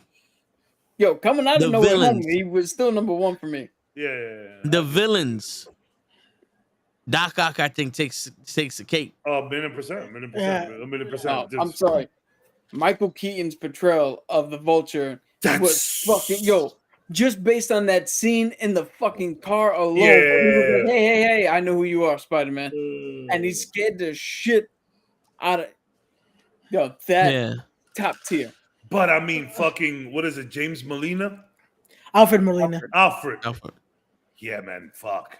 You know, and then Goblin is up there too. Oh, William Dafoe's. Yeah, Goblin's up there too. But I like him better in No Way Home. No Way Home. Yeah, I like them better in No Way Home. Yo, that monologue, unhinged. man. Those monologues were fucking He great. was more unhinged than ever. Yo, but I think the best display of Spider-Man's actual ability is Tom Holland. I don't know. No, because the thing is, in the Amazing Spider-Man and the original with Tobey Maguire, it's mostly about his intelligence. Tobey Maguire and his Spider-Man stuff. Tobey Maguire, all those movies are a struggle between him trying to be Peter Parker and Spider-Man at the same time. All right. The Amazing Spider-Man is him trying to figure out what's up with his father. Let me ask you a question. Yeah. What do you think about the hallway fight in Amazing Spider-Man between him and Lizard? That was so Spider-Man-esque. No, yeah, it was. When Garfield puts on that suit, it's perfection. No, yeah. Perfect. But also, Spider-Man is technically stronger than Captain America. 100%. And him standing with the Winter Soldier and Falcon, it's like, oh wait, he could do this. He can do that. I love how Tony is like. First of all, I love how this is a Secret Invasion talk and we're here Spider-Maning. But hey, you never know what could possibly happen. They started this shit in Spider-Man when they revealed that what's his name was a Skrull. I love how Tom Holland is. I love how Tony Stark. I love how Iron Man says to Tom Holland, though, like, yo, listen, I understand that you bought that life, but Cap was taking it easy on you. If Cap wanted to knock your ass out, he would have, which I don't want to agree with, but I mean, it's Tony saying it. I mean, I think you could tell that they were holding back because he was a kid. Everybody was holding back in that shit, except Black Panther with Bucky. Yeah, Yeah, and every- Vision with War Machine. Even though they were on the same side, my motherfucker did not hold back. Yo, my dude said, "Nope, you're Yo. done." That's one of the greatest lines. I got distracted. Like, you're not supposed to get distracted. Like, Yeah, yeah. you're a he said- robot, dude. How the he fuck are said- you? How does that happen? Yo, but see, that goes to show you that even for a robot, he's like, yeah, no, I'm cool, but look at them titties, though. Yeah, that's what I'm saying. At the end of the day, yo, nothing more distracting in this world than women. Facts. Fucking A. That shit Facts. is, yo, that was crazy. Yo. So, Anthony, sorry, I'm gonna, give me a sec. For me, I feel Tom is the high school version of Peter. The best is Andrew, already graduated out of college, and Toby is playing. Yeah, I could see that. Because Yeah. we actually got to see Toby in college. So I could see that. But okay, so let me ask you a question. So in the animated series, he's in college, right? I think so. Yeah, because he's already fucking with Peters. That's Yeah. not high school. Peters is college. You mean Connor? Yeah. Connor, sorry, Peters. Jesus. So Yeah, I think he's already in college. And he's already So I like, that's what he was. So he's not a high school kid anymore. So he's already getting jiggy with it. That's that Word. same striped shirt every episode. Yeah. Yo, seriously. I don't think That Peter, I don't show think. that shows perfection. Yeah, no. Perfection. All they need to do is add some fight scenes to that show, and they'll be all right. Yeah, that let Let was him him punch somebody. let him punch somebody. So Spider-Man is statistically the tier underneath Odin and Thor. If you Okay. look at the power scaling, Yeah, they but he actually have an official power scaling shit. but he should be able to handle a Hulk, no? Power wise? He can stop, like if the Hulk's charging at him, he can stop him, but he But- can't go toe to toe. But mad, like super mad Hulk, He like wouldn't be able to. after a while, he's Yeah, Spider-Man is like done after Yo, a while. is Because it- Hulk is it don't me? stop getting mad. Okay. Gotcha. Is it me, or is Spider-Man the closest we got to Superman? With Well- all of, like, not like, I know Superman is like the unlimited power guy, Yeah. but like he has everything: speed, flight, X-ray vision, all that. And Spider-Man has the spider sense, so if they knock him out of his body, he can still control his body. Like, you know, like when Doctor Strange did it to him, like he has the strength. There's more. He has the agility. He has the webs. Like, I get what you're saying. There's different people in Marvel where they're built more like a Superman archetype, but Spider-Man is beyond impressive. so Nothing but surprises from Spider-Man. yeah. To your point, Spider-Man is Marvel's not character equivalent to Superman, but comic book equivalent to Superman. Sales equivalent to Yeah. Superman. But Yeah. because of all the powers and shit he has, people love him on the same level that they love Superman. 100%. Yeah. that's, yeah. 100%. Like, bro, like you like Spider-Man is the household name. Like, parents know who Spider-Man is. Parents know who Superman is. Yeah, and Parents Batman. know who Batman is. And that's it. And that's it. They Yeah. might know a Wonder Woman here and there. They might know a Flash here and there. But those are those main Yeah. ones you'll get. But Until you parents get don't know. that- Superman's starting to become. Parents don't know who Wolverine is. Nope. See, that's why I don't want to become a parent, because then I'm not going to know who any of these people are. Yeah, You know what I mean, exactly- bro? That's exactly why you'll get that bootleg pack at the 99-cent store. It's those four. Because Yeah, it's like, oh, parents will know to buy that for their kids. Exactly. No. Right. You're 100% right, though. That's what it is. Parents know that this is what you need to get the kids. Oh, Yeah, hey, I got you the new Awesome Man doll you wanted. It's turbo time. Yeah, but like I think Secret War, like Secret Invasion, Mhm. like I don't know too much about it, and to speculate too much right now, it's like the only thing I can think of is they had like he had to know that he was playing Director Fury, because if he's not captured by them, Fury had to know Talos was playing Director Fury at one point. No, that was already No, explained. That No, was I know that, but I'm saying like unless he was captured by them and Talos is just playing both sides against the middle, I could see where in a movie like the Marvels, you have a live model decoy of Fury.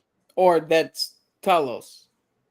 Yeah, but like you said, Marvels happened before Secret Invasion. I Right? believe so, because But now it's happening afterwards. after Miss Marvel's show. Yeah, so like now that it's happening afterwards, I could see like if they wanted to, they could probably replace it with like a live model decoy or some shit. But I honestly think that Rhodey is gonna be the one character that is not a Skrull until the very end, if agree. they ever do make him a Skrull. Like he's gonna be the one. I got your back 100%, and then right at the very end, Gets he's a fucking captured, Skrull. and then Yeah. And I can see it. Anthony has a sorry to cut you off, right? Anthony has a great question. Did you guys have Stretch Armstrong? Stretch Armstrong was a little out of the price range in my household. That was a $20 model. Stretch Armstrong broke Cap's nose or some shit. My cousin let him go, and it blood and shit everywhere. Like I used to get $5 action figures, which $4 or $5 action figures could have got me a Stretch Armstrong, but them $5 were few and far between. Yo, dude, I remember those like He-Man figures you get at the fucking Asian spot with the yo. Yeah. But that's what I'm saying. Like those were awesome. There was a spot. It turned into E-Game Land on 162nd Street and Broadway, and it's been a lot of other iterations. But at the time when I was a youngin', Buddy used to have in there, he used to sell calling cards. It was an Asian dude, yes.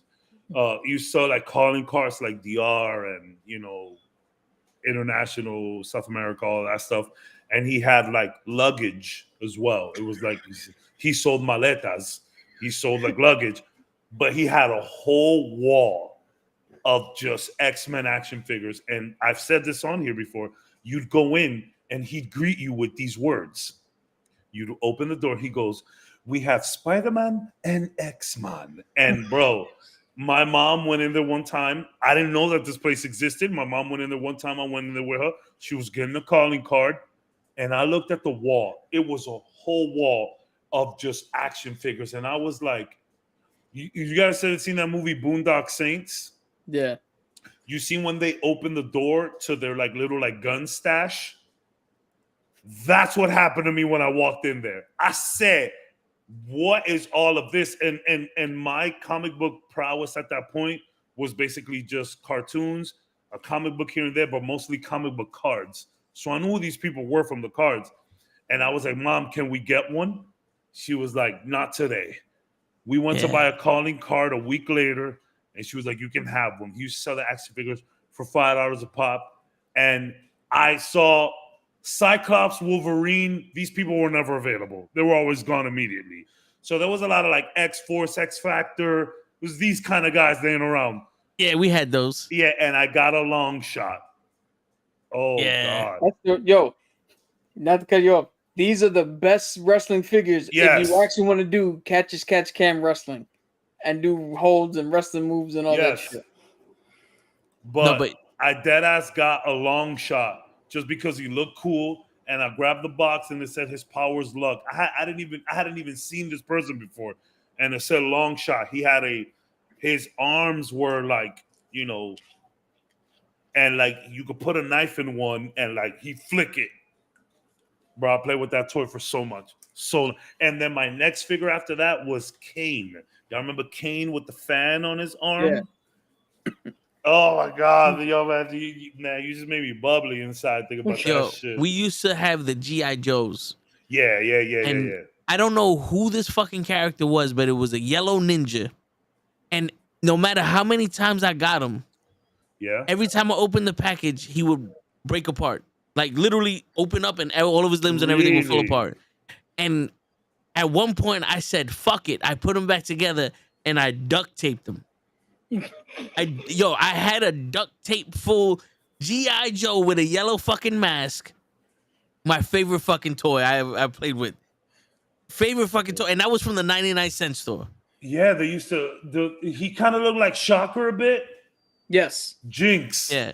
Jinx. Jinx. I Okay. think that's the name. He had like an iron fist type mask. Yeah, and then I think it was Jinx. Nukkle's body. I'm pretty sure. Try to Google it. I think it was that. I remember I had a beachhead.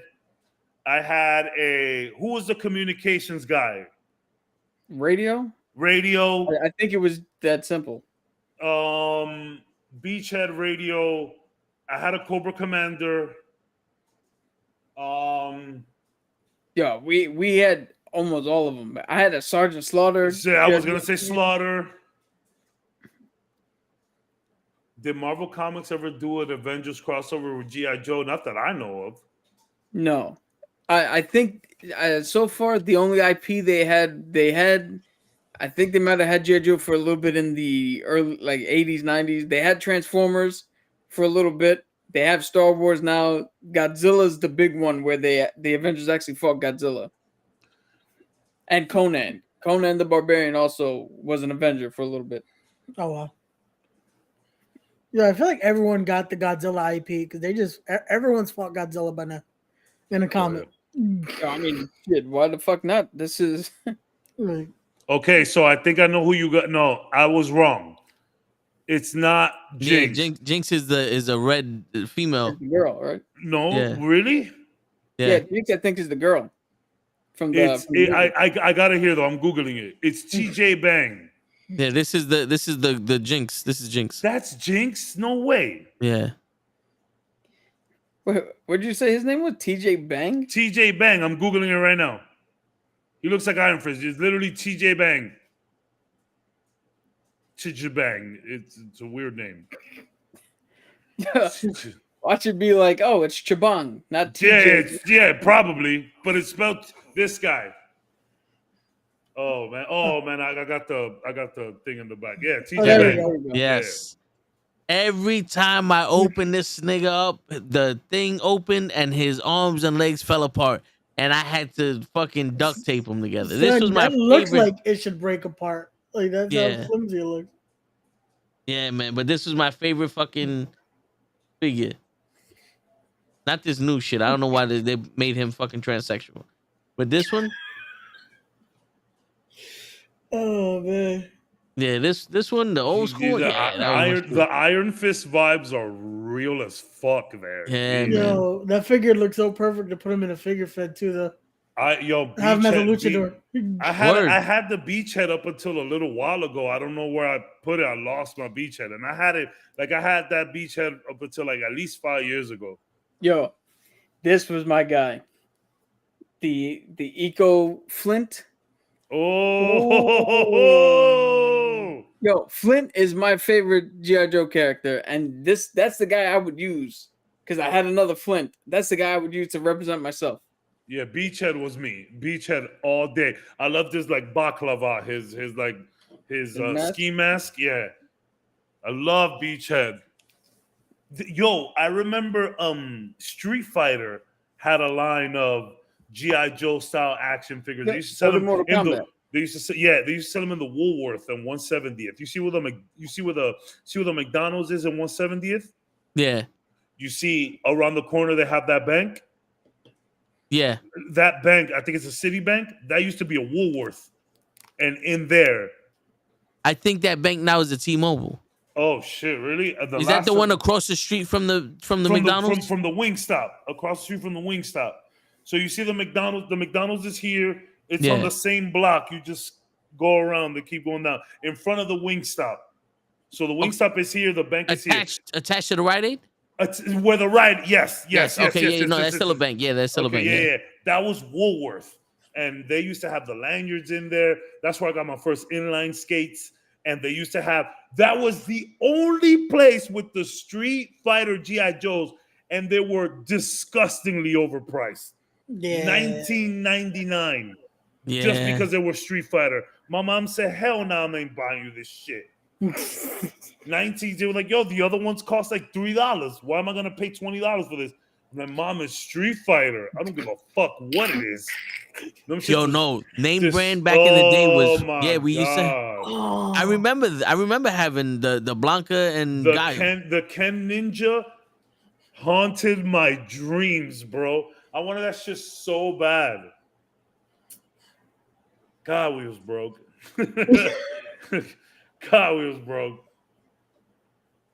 I mean, $20 in 1996 was a different game. Yeah, that bought groceries for a week. No, seriously. That was cold cuts, eggs, milk, and juice for a Yo, week. that was name brand. Yeah. Was really the cost of everything. Yeah. That was, you could have bought with $20, you could have gone out of the supermarket with 6 cereal boxes. Yeah. And a milk. Yep. This is the fucking Van Damme movie version.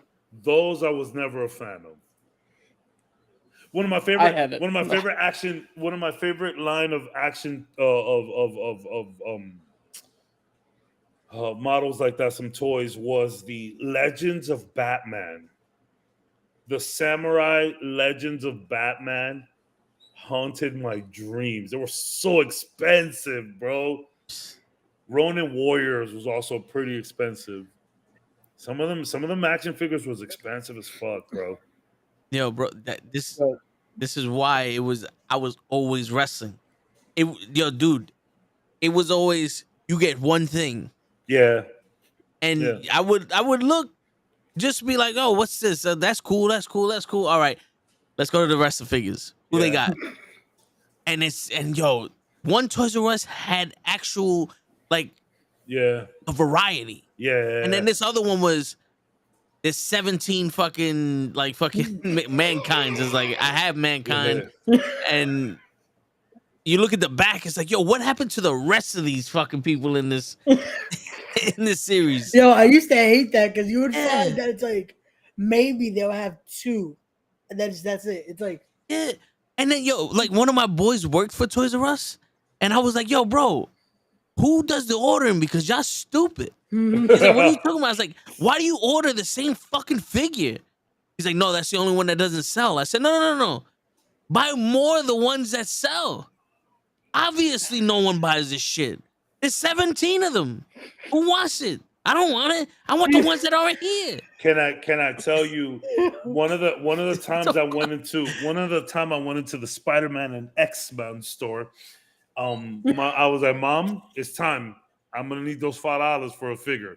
She's like, all right, cool. There was 17 Saurons up there. The pterodactyl green X-Men dude. Yeah. And I did not want that action figure. I didn't want it at all. But that's the one that nobody wanted. So I had to get that because I pretty much had everything else. It was so good. yo. Favorite female members of G.I. Joe team? I mean, Lady J's obviously good. Who was the chick that was always with Cobra Commander? What's her face? The Baroness. The Baroness. She had glasses. She had glasses, right? The Baroness, yeah. She was kind of foxy. Lady J. She was a little foxy. Lady J's my answer. She was a little foxy. I enjoyed the Baroness a lot. I mean, to be honest, there's not too many fucking G.I. Joe women. Yeah. There's literally one that's just a fucking model. Like, that's all she did. She stayed on the ship next to fucking Colonel Hawk and she was a model. That's it. Like, only members of the G.I. Joe Commandos? Yeah, so there's Jinx. That's the only one I know. It's like, so there's Scarlet, there's Jinx, there's Lady J. Scarlet was cool. Remember, Anthony, I was wrestling. 100% wrestling. I was X-Men. I was wrestling Power Rangers. No lie. Yo, no, Power Rangers is my shit too. I googled G.I. Joe women. Who's that? That's Scarlet. There's Lady J, Baroness, and it's repeated the entire time. Nobody else. So Baroness looks like a substitute teacher, bro. Yeah. Baroness was foxy, bro. Because back in the day, it was the boys watched G.I. Joe and the girls played with Barbie. Yeah, My Little Pony and all of that shit. Yeah. Because not for nothing, we had our own thing, which was good at one point. I never had Conan the Barbarian, but I definitely had He-Man. My brother, I used to fuck up his Skeletor on my big brother must have had like 5 Skeletor action figures because I fucked up 4 of them. Yeah. We Yo. had those in the Dominican Republic, bro, in the 80s. Late 80s. You ever had Castle Grayskull? Nah. That's the playset. The playsets were too. The only play. It's funny because I actually ended up getting a wrestling ring one time. I had a wrestling ring, but playsets were a little. And yo, those commercials used to piss me off, right? Were like the action figures, because not only did they have playsets, but they would make their own little like backdrops, like these mountains. We never had that experience. We would get a playset that we put on our floor. You know what I'm saying? Yeah. We had little pockets of like where they cut down the tree. Yeah. And little squares of dirt, and she would put it. That's where I put it. You know what? You know what our never playset felt was? like those fucking We had the things, Yo, man. you know what our playset was, Cabs? My pops was the king of this shit. He's driving home from work, stops, picks up a Barbie wooden playhouse, takes it into the backyard, and sprays camo fatigue all over it. And we had a G.I. Joe house there. That's not that bad, was our though. playset. That's kind of fire, Dude. though. Yo, It wasn't like the Mattel Barbie Dream House. Somebody made a house out of wood. Like it was a and the legit thing opened wooden up shit and with closed, the like, roof yeah. opened up. And your father just happened to find that? Yo, dude, my dad would be like, there's a TV, go take it. Yeah, my dad was a And then we'll dumpster go diver to the for sure. electrician. He'll fix a TV, and we had 3 TVs in the living room, 2 TVs in my room. For what? I don't know. We just had TVs. My dad was the electrician. Dude, I Yeah. only remember buying 2 TVs, like a brand new one in the living room because the other TV we had didn't have any sound. And then my mom came home and said, Merry Christmas in November. Black Friday sale. It was a TV, DVD, VCR combo. She goes, I bought it for $80. Here goes the fucking TV. And that was the only 2 TVs I ever remember buying. Cap had the original first ever color TV that my grandfather bought in his room. Still working better than most fucking TVs that we've ever seen. Yep. Yo, did y'all ever have that Hooked up all the huge, video games to it. that huge fucking TV that had that fucking huge part in the back too? The projector? That was heavy as a motherfucker. Wait, the Oh, no, projector or Castle Grayskull, the regular. No, the Those actual are just TV. actual style TV. Was it the wood Yeah. grain Yeah. TV Yeah. with Yes, the yeah. wood Oh, yeah, around that's it? the one Yeah. My Yo, Ray, father back found in the like day- my father found like 3 of those in our lifetime, and he just bought it. Yo, Ray, back in the day, we this literally fucking as G.I. kids Joe had to be shit. fucking superhuman strength Yeah, to yeah, move yeah. anything. Yeah, Bro, yeah, I had to pick that up once. I was like, yo, I thought I had a hernia. I was like, yeah, yeah, yeah, Yo, that shit was- the I forgot what the name of those TVs were called. I can't remember the name. I just with I the remember. back the CRT joints. Yeah, well, what was they called? They had like the light bulb in the back. The cathode ray tube. No, like the street names for them. My dad had a Victrola, Anthony. Yeah, my dad had one a Victrola. Zenith. Zenith. Okay, That that's was the the brand. ones. That's the brand. That's the brand. the That's the brand. brand. That's what I thought you were. That's what I thought What? you meant. No, but because I know like the tube TVs or some shit like that. Zenith was everywhere though. Yeah, yo, you could not find a TV less than like 40 pounds. Zenith. Nobody beats the Wiz. Yes. This is all with the Zenith section for Yes. real. Yeah. Do they still make Zenith stuff? Yeah. No. They No, do? they do, but it's not it's not as big as a brand now. It's Yeah, well. it's brand. And you know what, Anthony? Yo. I didn't know nobody with a train set, but look at that thing. That's similar to what I had. Yeah. To what I had in You my just had the growing up. twist knobs. You know what's crazy about it though? Because when those TVs break, they just become a stand. Yo, Yeah. that's what we Yeah. had For the new TV. For the new TV, yes. They just You know become a why? stand. Because that's a fucking 150-pound TV. Yeah. Yo, That's solid oak I on that remember fucking the TV. day my brother decided to throw it out. I was like, Yes, Yeah. son. Yo, I'm pretty sure somewhere in my albums, in my house, is a picture of a TV, the black Zenith, big body in the back, on top of that wood grain shit. Yo, bro, the TVs back in the day were so good Yeah. that when we bought HD TV, I said, I don't really see a difference. No. I saw a difference. No, well, I bought a Philips TV. Okay. That's all I could afford. Because, yo, believe it or not, the first ever 1080p TVs were like $2,000. Bro, my dad. So when life started getting good for us, it's like around, so the Xbox 360 was already out, because the first thing I did when my dad purchased this TV was buy Gears of War. I don't know if y'all remember Gears of War on the Xbox 360. Yeah. And I was like, I hated that game. And my dad was like, yo, play it. I need to see how this looks on this TV. And it was a big CTR TV. It was 720p. I don't even think it got to I. My dad paid $3,500 for that TV in 2006. 2006. Yeah. Yo, my uncle had in the early 2000s. He had the top of the line TV, fucking projection TV. And I remember him calling us up and having to take it out of his living room because it fucking burnt out, and he had to get another fucking TV because the projected TVs they're the start of, if you're not dead center, you don't see the picture. Yeah. The minute you move, it gets dark, it gets fuzzy.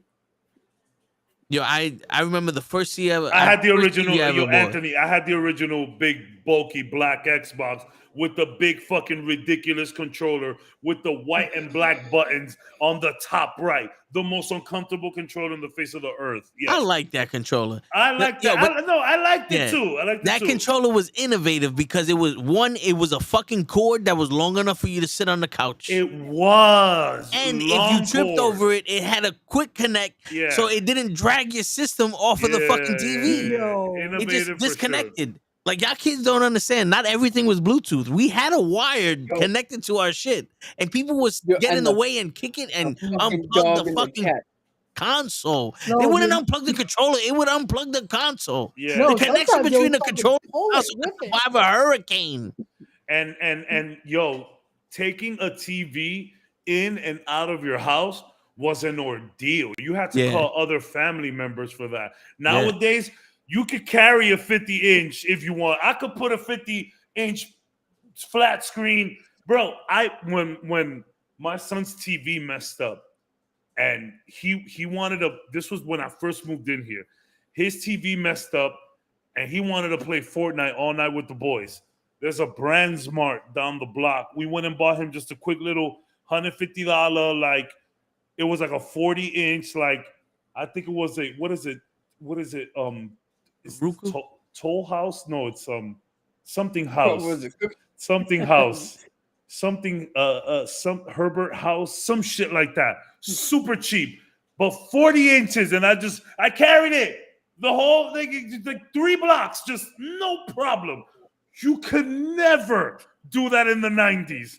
You needed a hand truck, you needed 16 people, you needed the graces of God, and you needed access to a ramp up your building. If your building had those first 3 steps to go in and then open the main door, you had a problem, bro. Yo, this is why my back is so fucked up, because when I was a kid, I used to be locked in my room and they would just throw raw meat in my room, and that's how I ate, and I was super strong. Because, yo, literally, my mom would be like, I had 3 people help me put this shit in the car.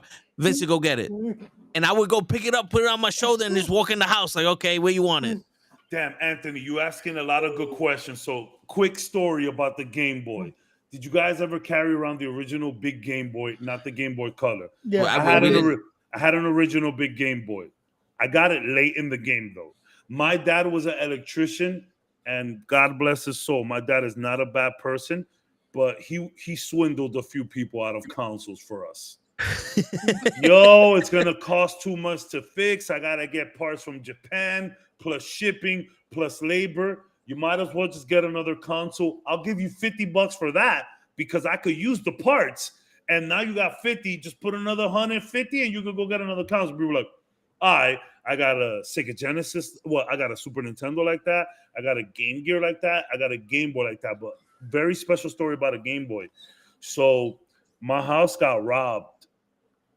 We had just got that Game Boy, and my house got robbed. Like, they flipped everything out. They took some money out of my mom's drawer. They took all the Nintendo games, all the Nintendos, Super Nintendo, all of that. And I was bummed, kid. I was bummed. I was hurting bad. And I had just gotten the Game Boy, and I was like, fuck, bro, I wish I still had the Game Boy. So apparently I left the Game Boy in a different place or something. So we had the old school bunk beds with the fucking 18 drawers coming down each side. So I just happened to open one of the bottom drawers where all the garbage was, and the Game Boy was right there. They didn't steal it. It's the only console I have for a couple months until my dad was able to swindle someone else out of a Super Nintendo. Yeah, yeah. So good. It was the original Game Boy, the big bulky gray one, but they started making those in color as well. And Yeah, it they was did. green. It was green. But it was still the big bulky one. It Yeah. wasn't a Game Boy Color. Big bulky Game Boy, but it was green. Yeah. Yeah, we started with the Game Boy Color and then went to the Game Boy Advance. Yeah, but But I wasn't- did have the Virtual Boy Oh, for one of my parties with the all red everything, give you a headache until you fucking pass my out. man, there was no clear way of playing that shit. Like if you put it in a desk, you had to like. So if your desk was right here, you had to like, you know what I'm saying? Or you could just fucking lay down on your bed and put the shit on you like this. You fucking, yo, what a mess! What a mess of a console that was. But yo, the Mario And now Tennis. VR is a big thing. Yeah, now VR is like real deal. Yo, my dad loves VR. I remember when I first got a VR system. It wasn't a VR system. It was the where you put your Android phone in it. Yep. Oh, okay, That yeah, shit, yeah. the Samsung VR. My parents had came down from New York for that trip. And I was like, yo, Dad, they finally did it. They finally did virtual reality. Because, you know, my dad was a big sci-fi guy back in the day, you know? And one of our favorite movies was First Kid with Sinbad. And they had that VR game in the mall at the end. So I'm like, Dad, they did it. So I put that shit on for my pops. And he was like, what the fuck? They did it. And I remember I put it on for my mom. There was like these weird like recorded videos off a GoPro. And it was like in a gondola in Venice. And I was like, Mom, here, go to Venice. And my mom was like, yo. And she was like, can you go to the Vatican? I'm like, sure as fuck yeah, you could go to the Vatican. I got you. Took her to the Vatican. And she was like, what the fuck? Yo. Samsung VR off my Galaxy 5, dude. Oh, this was like 2015. Oh, goodness gracious. This is 8 years ago. Now they have fucking one of the best VR games that you can get now is Half-Life Alyx. That is a great VR game. And VR is just getting better and better, really. Yeah.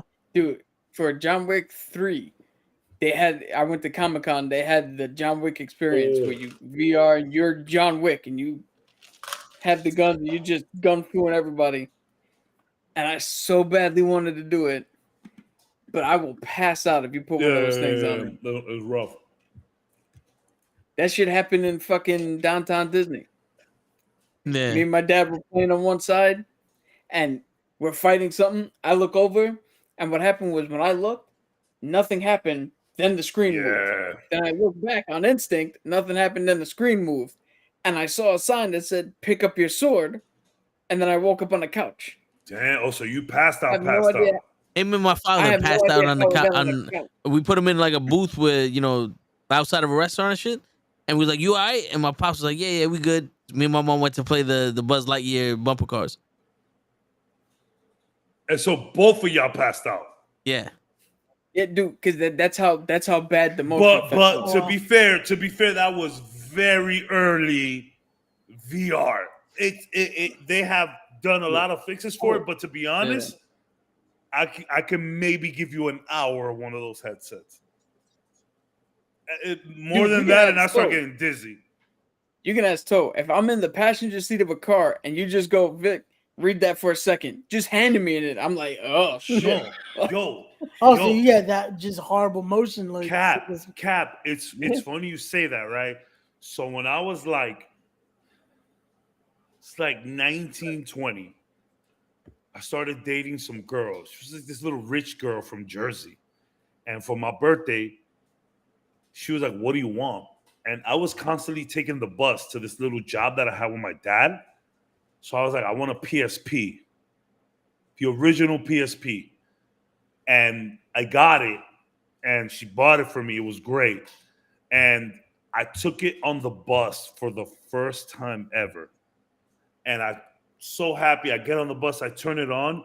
Yo, I'm looking down, trying to play this game on the bus. I've never felt that lightheaded dizziness in my life.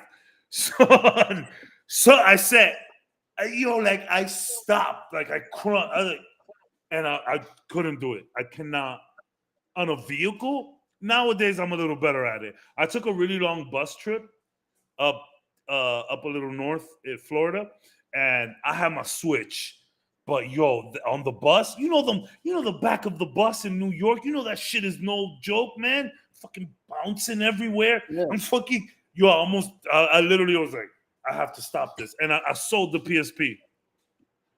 Dude, you want to hear funny about the PSP was big when I was in the military, because you go on a ship, you can't really have too much shit. I had bought a PSP, and I hate PlayStation, but Xbox doesn't make a handheld shit, and you guys Game just Boy hate was Xbox because PlayStation is superior. There's no reason. Huh? There's no reason to hate Sony. Get over it. No, Get over it. There's a big reason. Thank No, you. there isn't. There is not. I could. The way you could argue comics, I could argue console. There's no reason to hate Sony. So I'll say this: I used to be able to just put a game in and play. Now I gotta wait fucking 3 days for it to load. You could do the same thing on Xbox. It's the same thing. No. I picked the Xbox because fuck Sony, and if we gotta make a switch, I'm not. That's what I'm saying. It's just out of hate for Sony. There's no optimal reason why you would get, especially now with PCs, because you can literally play any Xbox game on PC. Well, let me just say this. If I still had the choice, Dreamcast is where I'm going. Well, shit. Yeah. Well, shit. Is he gonna pull a Dreamcast? I think he is. Wow. Yeah. Shit. Oh, Well, shit. Come on now. We're talking something completely different now. Ahead of its time. Yo, yes. One of the first consoles that you could fucking connect 56K to and play online way before PS2 did it. This right here, if the PlayStation 1, PlayStation 2 is my favorite console of all time, this is the one that's in my heart. The world wasn't ready for this, chat. It wasn't. It wasn't ready for this. This was a powerhouse at the time. Yo, so good that if you played Madden and you had a memory card with a virtual screen on it, you picked your Madden plays on your controller. This for you, Ant. It's a little dusty. The VCR. This is for you, Ant. This for you. Look at this monster. This monster console, bro. What is this? This is heavy. Yo. Still better than anything Sony's ever made. Yo. I'll say it. I don't give a shit. Fight me. I don't yo, listen, but you know what a strong second console for me? N64. Yeah. Because you had the 4 players. Yeah. Wayne Gretzky 3D hockey. Rumble Tap. Fucking Ken Griffey baseball. Great game. All of the wrestling games. All the wrestling games in that motherfucker. WCW versus NWO Revenge is the best. You could do World Tour. Yeah, hey, no problem with World Tour. The thing is that Revenge had more characters and it was more NWO focused. It was more NWO focused. But it was the first time you actually had a fucking entrance. Yeah. Like these fucking kids don't understand. They don't. We had a fucking Royal Rumble. And people running down to the ring. There's only 4 people in the ring at once, but it was like, yo, I remember, I was like, oh shit, they got an entrance. They got an entrance. But to be fair, before you go, the Xbox 360 though had it. Xbox 360 destroyed the PS3. Yeah. I'll give you that. I had an Xbox 360, and I remember those the Xbox 360 action game Stranglehold, Wet, all of those. Perfection. Then they fucked it up with trying to make it a fucking. Go ahead. For anybody who doesn't know, this is how good WrestleMania 2000 is. If you go into the character creation suite and take the original model of a character and switch it to look like yours, because you can have up to 4 Yes. slots, so you can still keep the character and just make them look like you. Your character appears in the fucking opening scene. Yeah. It takes the place of that character in the fucking opening scene. Okay, yes. And it is now you there. So Anthony, I understand the red ring of death was a problem. However, if your console caught red ring of death, even outside of warranty, Microsoft would change that for you. The problem with the problem with the PS3 was that ridiculous processor that it had that made games super difficult to develop on that console. Another thing, Xbox 360 at the time made the online space very friendly, very easy to use. It introduced a lot of indie games, which everyone was going nuts about. It introduced the avatars. It was just a fun place to be, the Xbox 360. Now, the PS3 with that, what is that core process? The cell processor. Yeah. PS3 with the cell processor could do incredible things, but these games were so hard to program that more often than not, they were a little sloppy. You know, you had your Uncharted 1s and 2s and later on. But the Xbox 360, even sales-wise, crushed the PS3. That's another thing. When that PS3 was released and announced, they had a $700 price tag on it. The Xbox 360, you could get the $399 version with the wired controller and no storage, or you could get the $499 version with the wireless controller and a 20 gig storage. It was just the easier console to get accustomed to. Yeah. It was just easier. But Heavenly Sword on the PS3, Uncharted 1 on the PS3, Resistance on the PS3, Killzone. No, these were top tier games. But Xbox was just easier to get into and plug in with your friends. It was just easier. Yeah. It was just easier. Yeah. And Halo was just the fucking multiplayer on Halo. Hey, look, one of the Halos that people regard in the highest that I didn't get to play as much because I was just kind of over it already is Halo 3. Halo 3 changed the multiplayer game forever. Yep. They introduced vehicles.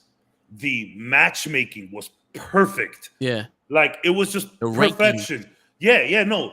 Like, they really was like, yo, let's do this correct. And yeah, I played a lot of Halo 2 as well, but Halo 3 kind of escaped me. But what Halo 3 was able to do for multiplayer games moving forward, you can't, PS3, they're like online was, so that's another thing. PS3, Sony was like, oh, our online is free. Xbox, you got to pay monthly for it. And then now, because it worked though. yeah. PS3 online was atrocious at first. It's atrocious. So Xbox 360, what the thing is, they went into the next generation and they're like, oh, hey, so you guys are 360, right? Since you like it so much and we're never going to buy it, you're going to have to get this version with the Connect included. You're going to have to be connected at all times. You can't share used games. From the moment Xbox did that, it never caught up again. Yeah. Sorry, I got into a weird... No, because they try to make it a multimedia system. Yeah, it was like for the house. And it's like, no, we want games. We don't want Netflix. Yeah, and you know the crazy shit is, I remember that because you had to plug your cable box into it, and you could be like, Xbox, turn on cable box, and you watch cable. Yeah. And I'm watching it, and I'm like, yo, there's something wrong here. It doesn't. It never felt right. The video quality didn't transfer over. It never felt right. Because the one thing I've never seen firsthand, but I would give to PlayStation, when you're streaming or playing high definition videos, I think PlayStation has a better video processor for the TVs than the Xbox does. Because a lot of the fucking times, I would rather watch shit on the TV itself for sure than on any of the apps on the Xbox. You can ask Cap. Even on the PS, like I'd rather just watch it through a streaming service, if anything. Yeah, you can ask Cap. We order the AEW pay-per-views, and we order it through the Xbox, and I'm watching. I'm like, yo, this shit looks bad. I put it on my phone and I stream it to the TV. crispy. I'm like, 'Cause- he's 'cause like, I you- can't you tell can- the difference. He's like, 'cause no, you I can- tell. You could I get can tell. you could get 4K on your phone. That's what it is. Yeah. You can get 4K. Yeah. And it's funny because Xbox released that. It's funny. I was just watching the 2013 press conferences when 2012, when Xbox came out with all of this. Oh, you got to be connected. It was 2013. You got to be connected. And then PlayStation jumped off of that for PS4. Like, you don't got to be connected. You can share your games. And again, it's been a losing battle for Xbox since. But Xbox was so innovative though, because now that's the standard. Like, you, even for your PlayStation, you want the best experience, you need to be connected. You cannot, if you can't download a first day patch or something like that, you're done. Like, it's the standard now. Now look, I'm looking at my PlayStation all right now, right? I'm looking at the media side. I have Twitch, YouTube, HBO Max, Prime, Crunchyroll, Netflix, Hulu, Vudu, which I never use, Hulu, Disney Plus. Everything that Xbox was talking about in 2013 is the standard now. So I feel like it's a little unfair to Xbox because they were ahead of the game. They were just too early with that. We weren't ready to let go of our CDs and our videos and our. Remember when Netflix used to send CDs straight to your house? Yep. Yes. Yeah. Xbox was too early on it. You know why? Because having the CD itself, going to somebody's house and playing it, It means was something. that was the thing because It's a we feeling, went it's to a people's vibe. houses. Yeah, it's a vibe. Yeah, and also it was kind of a thing like, yo, I downloaded the game on the Xbox. What happens if my Xbox crashes? Do I lose the game forever? Like, do they not know that I have it? Like, there's no proof. Like, if I got the CD, I could, I could always, if the Xbox dies, I can buy another. I got the game. We didn't trust that whole cloud shit. Yeah, and now it's just the standard. Yo, So I haven't bought a fucking CD game. yeah, Because there's no more- Everything's just on here now. It's like I just download now, yeah. and it's like this is from a retro video game collector, and Same. it's like everything is just downloadable now. And like, I like to give Xbox a hard time because trust me, I was on the Twitters, I was on the FAQ sites, I was on the Reddit, riding for my Sony fanboyism. But at the end of the day, I think console wars are stupid, and obviously I'm just giving you a hard time. But I think it's super unfair that everyone turned their back on Xbox, and now everything that they was trying to do 10 years ago is the standard now. Yeah. It sucks for Xbox. And then the biggest mistake that Xbox, well, not the biggest mistake, but one of the biggest blows that it dealt itself is that now you got the Game Pass and the cloud where you could play your games anywhere. So it's like, I could pay $500 for an Xbox One, or I could save up a little bit longer and get a $1,500 PC. Just get the PC, bro. I know $1,500 and $500 is different, but with a PC, you could do a lot more than just game. You know what I mean? Yeah. No. You do the podcast, you could do your website, you could do your homework, you could, You get better quality also on a PC. Yeah. Depending on what shit you got. That's what I'm saying. Like, if you have a PC and you want a console, don't look at an Xbox. You don't need it. Yo, you know what's crazy? If I had Halo, the free shit, on the Xbox, and I downloaded it on my PC from the Xbox Game Hub and shit. And I never play that shit on the Xbox. It's only on my PC. Yeah. Like, that's what's crazy about it. Like, and PS5 and PS5 games, they go to PC and it's usually a wreck. But I said, just get a PC, bro. You don't need an Xbox. Save your money for a little while longer. Just get a PC because you could do more with a PC. You could be creative on a PC, And now, look, if you don't care about that stuff, you just want to get a console and you want to play Forza, go for it. Get your Xbox. But optimal play right now, you cannot play Spider-Man on an Xbox. No, yeah. There's a lot of the exclusive games are better for PlayStation than they are for Xbox. 100%. Like, yo, not for nothing. If I wasn't able to buy Spider-Man on Steam, Yeah. I was literally thinking about, because there's a store by me that always has the PlayStation. Everybody's like, yo, I can't find a PlayStation. Can't find a PlayStation. I'm like, yo, there's a sneaker store by me. They got like 30 of them shits. But everybody thought they were fake. I was about to go, but like, yo, give me the fucking. They would have overcharged you though. So Yeah. I'm glad you didn't do that. You would have paid PC prices for Yeah. that PlayStation. So I'm glad you didn't do that. And not only that, within about a year and a half, the PlayStation 5 Pro is gonna come out, and the Xbox Series XXS Tokyo Drift size 2 is gonna come out too. So if you're thinking about a console, give it about a year and a half. Yo, these Xboxes think they're sneakers. They come out with different colorways. Yeah. Now they got the Diablo one. They got some other version, like a Halo version of it. They got a gold version. Bro, some of those consoles are fire though. I'll never forget the Master Chief Xbox 360 edition. Yes. Beautiful console.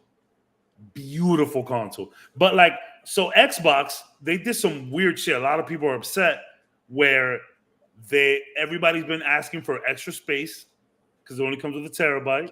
Yeah. So what they did, they released a new console with 2 terabytes.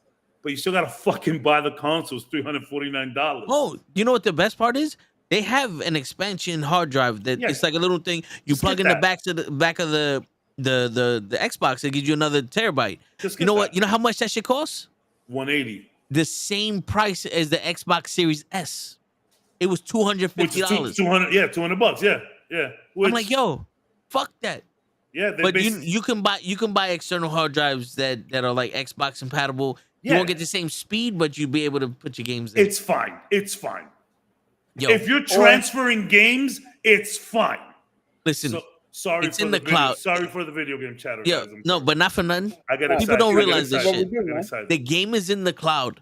You don't need a fucking hard drive. Delete the games you're not playing. Yeah. And when you want to play it again, just re-download them. Yeah. That's what I do. That's what I do on mine.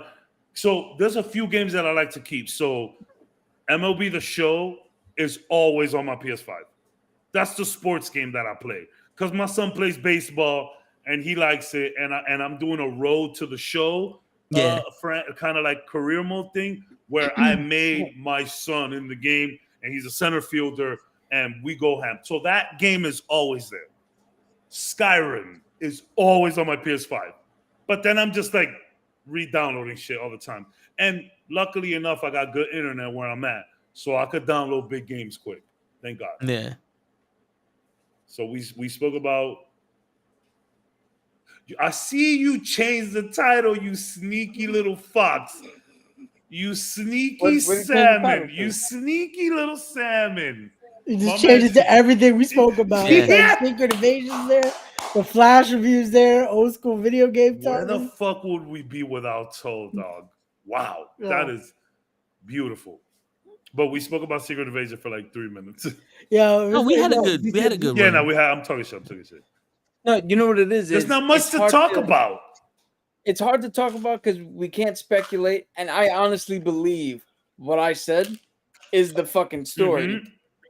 And if that's the case, then we already know it. Mm-hmm. And like the only thing left to talk about is the little minutia. Yeah. I think you nailed it with what you said. Yeah. Yeah, it's gonna be easier to talk about. I feel like the week after. Like, No, yeah, episode. Get ready. Next episode 1 is tomorrow. Yes. Yeah, so next week I we're think gonna have a nice combo about it. They might drop 2. Oh, so there they you go. dropping 2? How many episodes? How many episodes is this series? 6. 6 hour episodes though. Oh, is it an hour? No, Is it Okay. an hour? All right. What? 43. It's 43. No, it's not 30 minutes. They might do from what I heard, they might do the same shit as they do with The Mandalorian. As the episode is just as long as it needs to take. Okay, cool. That's fine. That's usually 40 plus though. No, but I mean, there's some Mandalorian episodes that are like 25 minutes. Wow, dang. I was. These to be good should have been an hour at least each. I like the Marvel show formula where it's 6 episodes an hour apiece. I like that. Loki, Anthony. Question: I had an N64 when I was younger, but I could never find it, or I'm not sure if it ever made. Did ECW in the 90s ever make a video game for N64? Yeah, they made the Extreme Rules. Anarchy Rules. Anarchy Rules, yeah. Yo, and you know, that was the That was the first wrestling game you had to do combos to do moves. Yeah. So it was modeled after the Acclaim series that.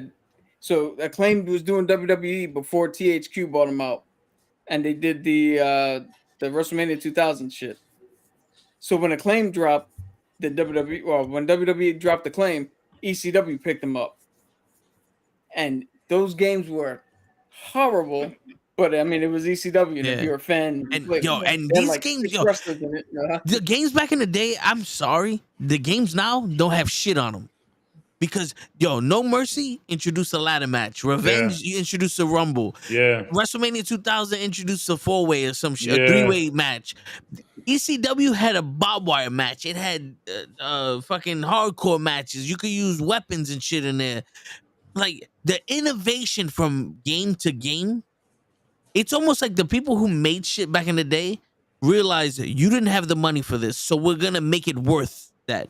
Nowadays, people are like, nigga, this is the blue version of what we gave you last year. And that's, There's not much more to innovate though when it comes to these kind of things. Like how much better can you keep making Madden? You know what I mean? When Madden has been so I think Madden peaked after 2004. Nah, let's be honest. Maybe like 2010, 2011, 12. The fucking the 2K football game was way better. Yeah, I'm a fan of 2K football.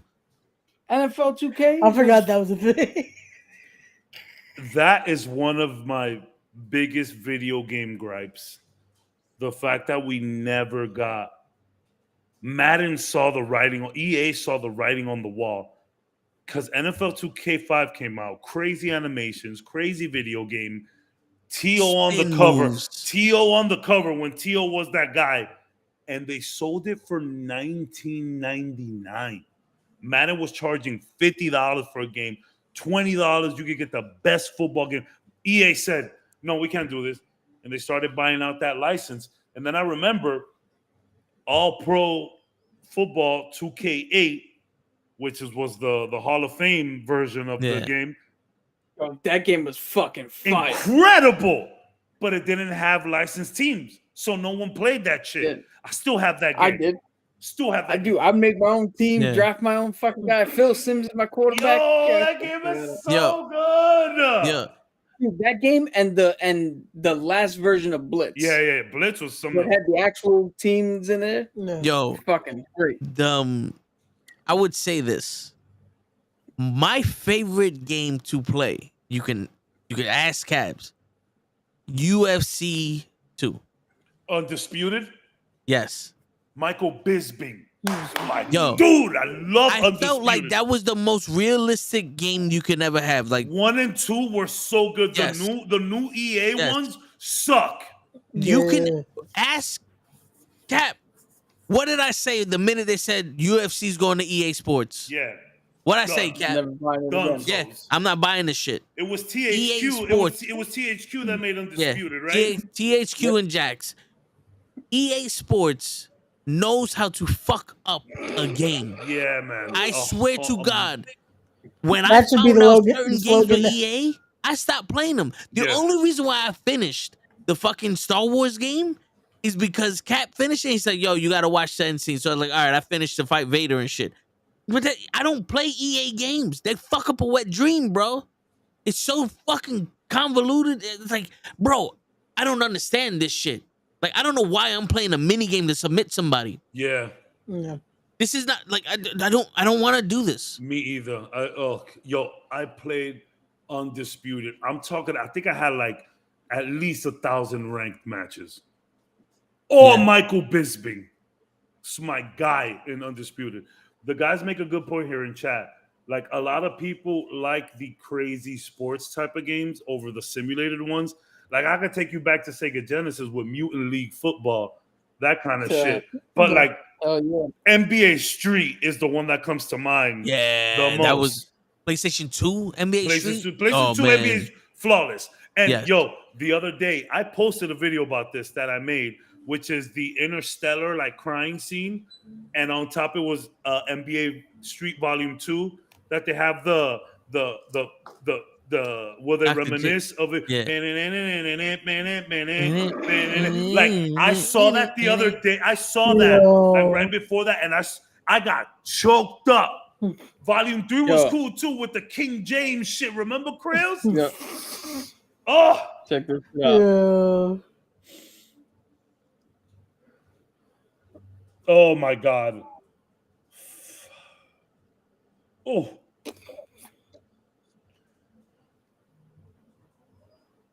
Oh my goodness. Dude, I don't like how skinny my guy looks, but The only reason I downloaded the EA one is because I needed something to fuck people up in. Yo, dude, yeah. I needed something. I bought the game. I said, you know what? It's fucking $35. I said, let me buy it. Cap, how many times did I play that game? how many times have I seen you play that game? -2. Yeah. I've never seen you play I played that game twice. My son bought it. It was like, nah, I don't even want to touch it. I played 2 matches and said, the only EA Sports game I would legit play is the boxing game.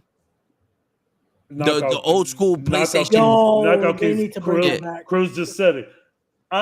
So this is, it depends on your definition of sports, but extreme sports, EA, SSX, the snowboarding joints. Oh no, big fan. What was it? 1080p?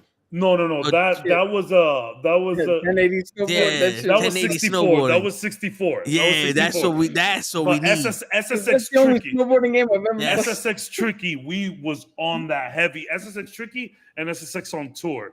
Yeah, we was on the heavy. That's like the only really EA shit that we did.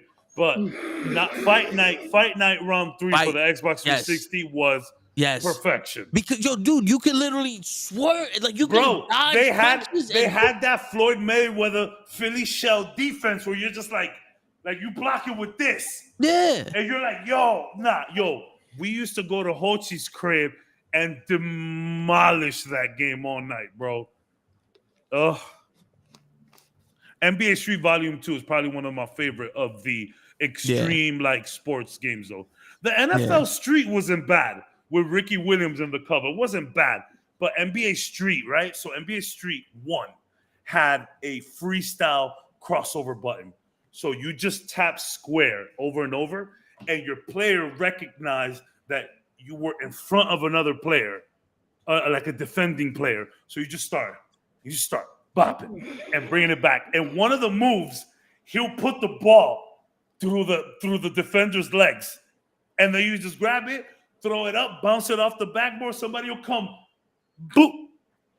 Yo, the alleys and that shit was fucking phenomenal. Game breakers. Oh my god. Yo, we had a tournament, right? In my friend in our next door neighbor's house, to which and Toe can attest to this. I shit you not. I took a coin, did a coin flip, and accurately predicted the entire fucking tournament. Yeah, no, he's serious. Yo, dude. I'm talking about the fact that my boy won, even after it said he goes down into the losers bracket as to work his way back up to the fucking championship. No, seriously, it was freaky. But yo, the UFC game, you could ask Kaz. I would do the career mode, and that's all. I was 3 fucking division champions. Yeah, I went up and down and weight and all that other shit. Matt Serra, first motherfucker to beat me. I took that shit personally. Yo, what did I do to Matt Serra, Cap? Yo, I don't think I honestly think every once in a while he jumps it back on just to continue hitting him. Dude, Matt Serra took me down in the first fight. Yeah. And like he beat me that way. So I said, okay. We're standing up, body shots. Boom, boom. I took him down, knee to the body. Yo, at the end of the first round, his both ribs were bruised because they showed the bruising. And you could see him walking like this. I didn't punch him in the face once. I'm pretty sure in real life, Matt Serra woke up the next morning pissing blood. Yeah. Yo, I want to leave that mark. Toad's the only person I've ever seen in a fight night make the other fighter throw in the towel. Yeah. Because I would get He I would get the won eye. matches, not by Yeah, knockout. what- But the other guy just like, yo, fuck it, I Because quit. you keep focusing on that eye. Yeah, it was always boom, boom, boom. And the best boom, thing boom, was that boom. you would knock them down and they'd like, and you can still keep hitting them, Yeah, son. yeah. Fighting Out Round 3 was incredible. And the graphics at the time on the Xbox 360 were insane. Fighting Out Round 4 was not great. I played it a lot, but it wasn't great. It wasn't great. Yo, you know one of my favorite sports games to play? Tiger Woods golf. Hell yeah. Yeah. Hell yeah. On the Wii, Hell 'cause yeah. You're just taking you're actually playing golf now. Yo, Krills will tell you that we used to fuck that shit up, and it had one of the most amazing soundtracks. It was nothing but Thievery Corporation. Thievery Corporation, smooth, kind of like chill, Yep. jazzy, kind of like smooth drum and bass a little bit. Yo, we used to just do the deed, just get nice and toasty. This was back in the day. And we just freaking played Tiger Woods golf and just listen to the beats. Thievery Corporation. Guys, Thievery Corporation, amazing band. Yo, this game right here. This is the best fucking baseball game I've ever played in my life. It's a Japanese on the Wii. import. I never played that. Yo, it's a Japanese import. It's the first game that ever said my last name. Yeah, I remember when that started getting big. Yeah. Yeah, when you come up, it's like, oh, now batting Aviles in the field. Like Aviles catches the ball. That had a whole fucking system in which you went to the career mode. You went to college. If you did good enough in college, you got drafted to the pros. If you didn't, you went down to the major leagues, to the minors. Then you worked your way up. You could buy a house. You can buy your car. You could sweet talk some of the females, if you're the male, females in the game, and do relationships. I was dating a fucking reporter for the team. Yo, it was so fucking in depth that the graphics looking like that never fucking mattered. And the mechanics of playing the game were fucking great. God. Yo, do you remember virtual tennis? Hell yeah. The Dreamcast. That is the best tennis game you'll ever play in your life. Yes. I remember how the ball reacted to different courts. Yeah. When it was clay. Oh my God. Yo, that's another one. As Krills, so another one, virtual tennis was on and popping. Yo, and even for them though, the graphics on that was great. Yeah. Yo, Dreamcast was ahead of its time. The last time, okay, so like, you know, PlayStation to PlayStation 2, PlayStation 2 to 3, Xbox to Xbox 360. Like the jump was noticeable, but we were already at such a good state that it didn't hit as hard. My opinion, the biggest jump in graphic fidelity came when we got to the Dreamcast. Yes. What I saw on that Dreamcast was like, yo, this is the next generation. Yeah, that was definitely, you saw the something. controller. Yeah. Y'all made me cry. I think Such a clear picture too. That's what I think. There was this game called Jet Set Radio. Oh. It's the graffiti game where you tag it Yeah. up. That was the first time I ever seen cell shaded graphics that looked that good. Yeah. And I remember there was one part in Shibuya, the first map that you played. So this area, for some reason, there's nothing to do there, but you go to it and the game switches camera and you just see nothing but like people around. You just skate around them and they're like, yeah, that same thing, Ty. And they just like run out of the way. And I remember thinking to myself, like, yo, why does this look so good? Great soundtrack. The graffiti was great. The characters were fun. The skating around was insane. Grinding through levels. So Jet, it's really Jet Grind Radio. That's the Japanese name. But Jet Set Radio Future came out for the Xbox. That big bulky shit that I showed you, which is the second part. And everything was fantastic about the game. But for some reason, the graffiti, all you have to do is hold R now to graffiti. Whereas before, you have to do motions with the controller. So when the police are chasing you or bad guys chasing you, you got to do that. It felt fun and dangerous. Whereas Yeah, it made it more. it made it a easier realism and to it, streamlined. I was like, this is kind of weak. But man, the Dreamcast, yo, we used to cut school and go to Krill's sister's house. Krill's had keys for all of her sister's houses, and we would cut class and go there. And we would play this kind of like before, like it was kind of like a Super Smash Brothers type of game for the Dreamcast, Power Stone. Oh man. Oh, I don't even know what to say anymore. I'm mad we took this turn in this podcast. No, yeah. Because now Anthony, I'm sad. How old are you, Anthony? I just Yeah, wanna that's a know. good question. Yeah, I was thinking the same thing. How old are you, Ant? If you don't mind telling. Because you gotta remember, we played football with little dots, Yeah. and they were just running down this way. And like if you did a 100-yard touchdown, it took about 15 minutes. Yo, by the Tom way, Landry's football. Oh my god. By the way, 33. Oh, so okay, you should know. You should. Yeah, you should know, but you was there. He was there. He was there 3,000 years ago. yeah. By the way, Retro Bowl.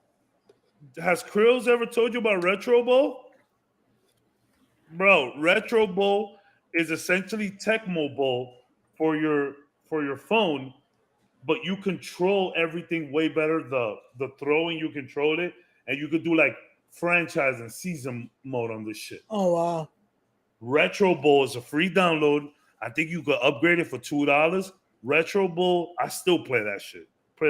I'm on year 11 with the Tampa Bay Buccaneers in this shit. Yeah. You could pick your teams. You can draft. You can look right now. I'm about to go to I'm in the Retro Bowl this year. Retro's so good. Let me see if I have like a replay here so I can show you how it looks. It really is retro. It really is Tecmo Bowl, but just updated. It's a phenomenal game. Yo, Taquan, that was the Chico, bro. Yeah, Bo Jackson. Oh yeah, that that was unfair. was. That's unfair. Oh, yep, right here. Got it. I didn't have to look too far. Did not have to look too far for this clip. Oh, so this is a running play. Kind of wish I could show y'all the throwing. It really is Tecmo Bowl. It really is Tecmo Bowl. That's me running. Super cool though, bro. I suggest everyone download that game. Did you guys ever stack your teams when you did your season for NFL 2K on the Xbox and would always go undefeated? And like, yo, Anthony, I would do whole seasons in a day, in a few hours. Talking about going through a whole regular season, 16 games, playoffs. I do 2 seasons in a day sometimes. Yo, I put so much time into NFL 2K5. you can ask so whenever I do a sports game and I do the either my league or the season or whatever, I am super realistic. I put the salary cap. I make sure that nobody just jumps around. When I draft a team, I don't even draft super teams. I try to draft good players. I try to build a roster. They're trying to add realism to it. Yo, I'm the type where it's like, no, fuck that. I want the best players of all the eras in my league. Yeah. And one time I had Penny Hardaway, Jordan, my created guy, and I think Patrick Ewing. The first 20 games we played, I went undefeated, and I'm winning by 80 points. And it got to the point where I was like, all right, I gotta redo this because it's fun, but it's like. That's why I keep that shit realistic. Yeah, so the one thing I would try to do it realistic as possible. The one thing I wouldn't do, or the one thing I would do, I would put 5-minute quarters though, because I wanted to just run through season. 5-minute quarters too. Yeah, because I knew people who would do the realism too, but then put 12-minute quarters. Like you're insane. Jesus, you're insane. Like the only reason I would do 8-minute quarters because when you play the career mode for the new ones. You get more points, like coins. So, and I had to buy stats because if you play online with NBA these fucking though. cheaters, That's for NBA though. Yeah, you I'm play talking about. online I with was these talking about fucking 2K5. babies. Yeah. Yeah, I need $100 so I can get 1,000 coins so I can make my guy 99, and I'm gonna do the Curry fucking slide. That's why I stopped playing the basketball game because of the fucking online shit. All they do is run from one side of the court to the other side of the court and then shoot the threes. Like, and if you did this shit in real life, you would have got fucking checked so hard that you would have gone home. You would never touch a basketball again. Yeah. Anthony, so asking about Forza and Gran Turismo on PlayStation VR, those are actually the easiest games to do in VR because they've been doing racing games in VR for a little while now. Yeah, So, I feel like that's the easiest to do. Yeah, like you don't have guns or crazy motions. It's literally you are tracking the car. If you're doing cockpit view, so like it'll actually It's even less things you got to render. Yeah, exactly. Like it'll be just fine. Now, when you start doing fucking like crazy action games, like fucking I don't know, maybe like God of War on that shit, then yeah. Yeah. Hold You on. know what I've always wanted to Hold do, on, but hold I've on. never. I'm not the biggest racing game guy either, Ty, but Forza is really good. Forza's good. Yo, nothing will beat Need for Speed Underground. Need for Speed Underground 1, bro. Well, Cause involved yo, 24. there's a That's racing how game. all my partners roll. Yeah, there's a racing game that came out after that. It was SRS, and I bought it off of Steam. I can't use my controller for some fucking reason, but it was the best racing game I ever played because one, it was introduced to free run, the free open world, so you could just drive around. But if you crash your car, you had to pay to fix it, and you can tune your turbo to each gear. So you can have more torque in the beginning or more horsepower at the end and shit. And you can tune it and you can go on the track and fucking just test this shit. And yo, dude, I would get a Stage 3 fucking turbo, test the shit. And I had a fucking Hyundai Tiburon. And just zoom, zoom, zoom. I would go hours because I had a racing wheel. I would go hours just trying not to hit my car in traffic, just on the highway. Did you? So you said you was fucking with Dreamcast. Did you remember Tokyo Highway Battle? This was the first. We didn't have many games for the Dreamcast. I hear you. It was hard to get good games for the Dreamcast. Yeah. I get you. This was the first game. So like when you were like at the beginning of the race and everyone's like revving up to go. This was the first game where you could literally hit left and right and your wheels moved.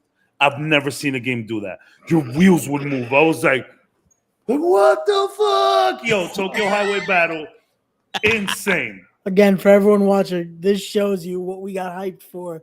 The little advancements in animation, bro, because we made so much. You know, but you know what the wheels moving was game changing. Because now everybody's like, oh, look at the lighting. And to be honest with you, it's cool the first time you play it. After that, I don't give a fuck about the lighting. I appreciate lighting. But like if I'm going to bumps and the car's doing this shit and the thing she's like, okay, I'm feeling the car. I don't give a shit. Like, it's like, yo, you're putting a lot of emphasis in the graphics, and yes, it looks good, but I'm immersed, bro. Yeah. We used to think No Mercy was like, oh my god, the graphics on that was crazy. Yeah, it was just blocks on top of blocks on top of blocks. You want to hit something funny? Speaking of that, No Mercy, great.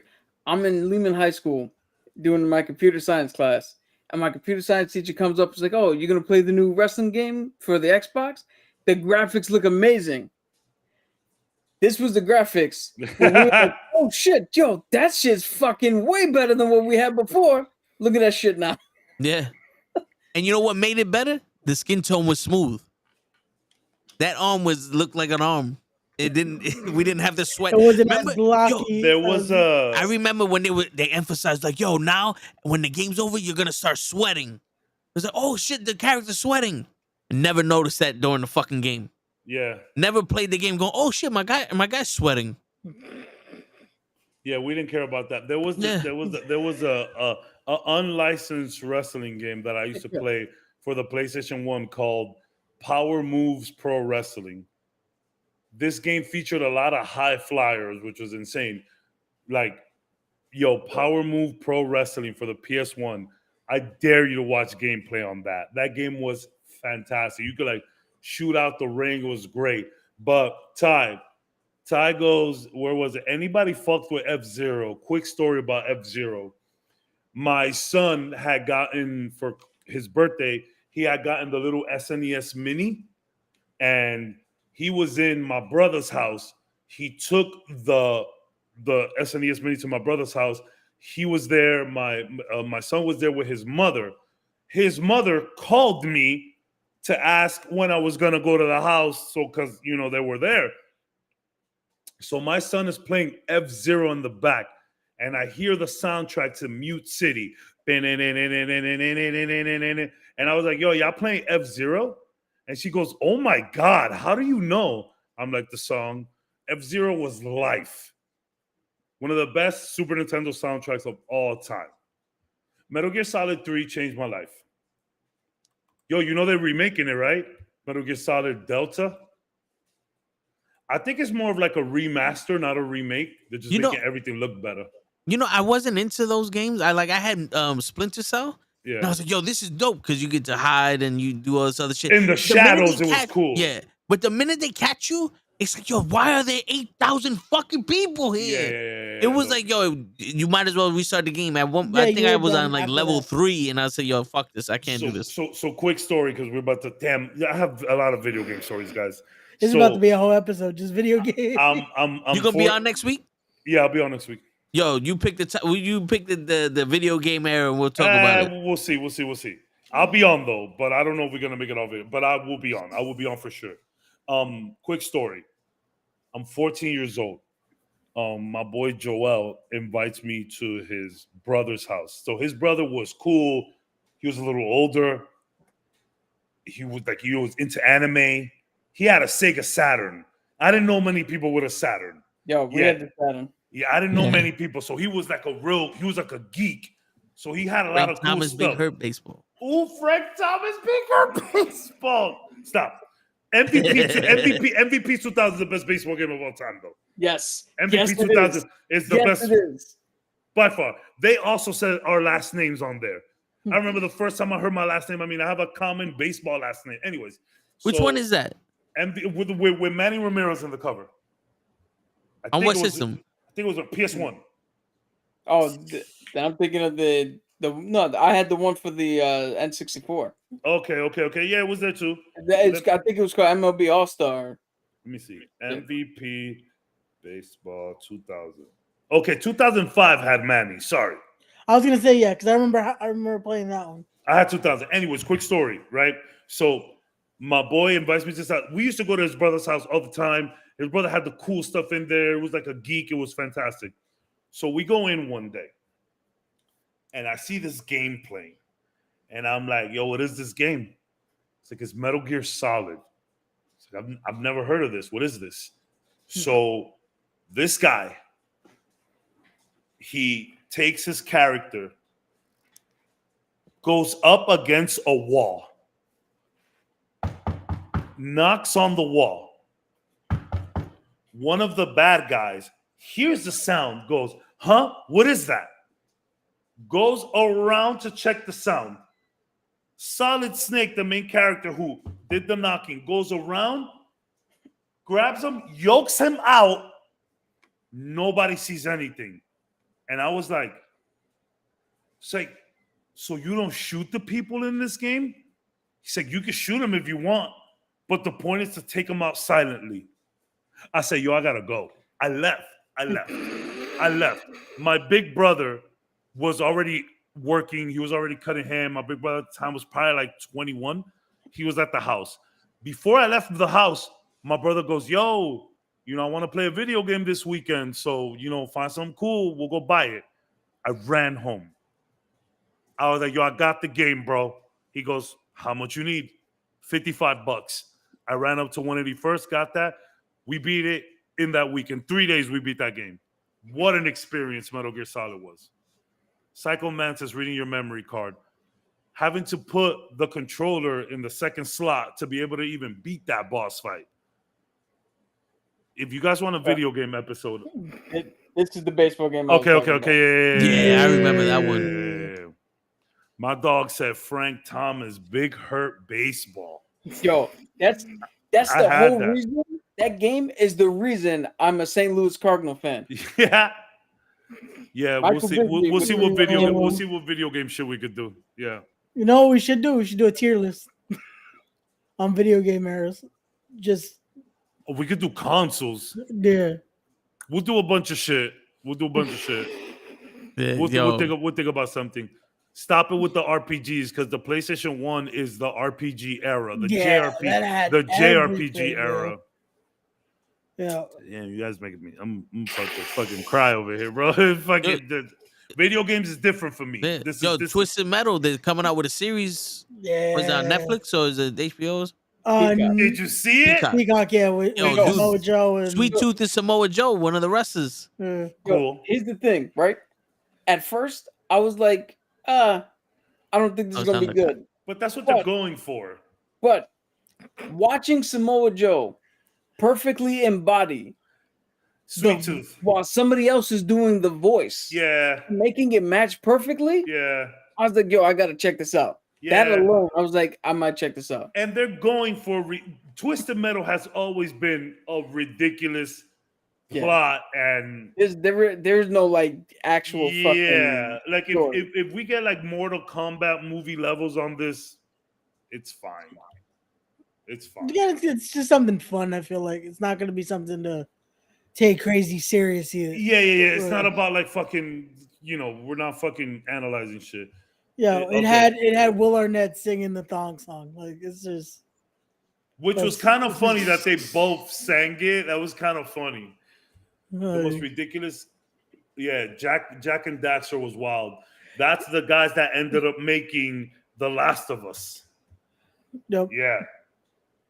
That goofy little game. It went from Crash Bandicoot to Jack and Daxter to The Last of Us. Yeah. Well, to Uncharted to The Last of Us. Naughty Dog. Best in the biz. Nope. Best of the biz.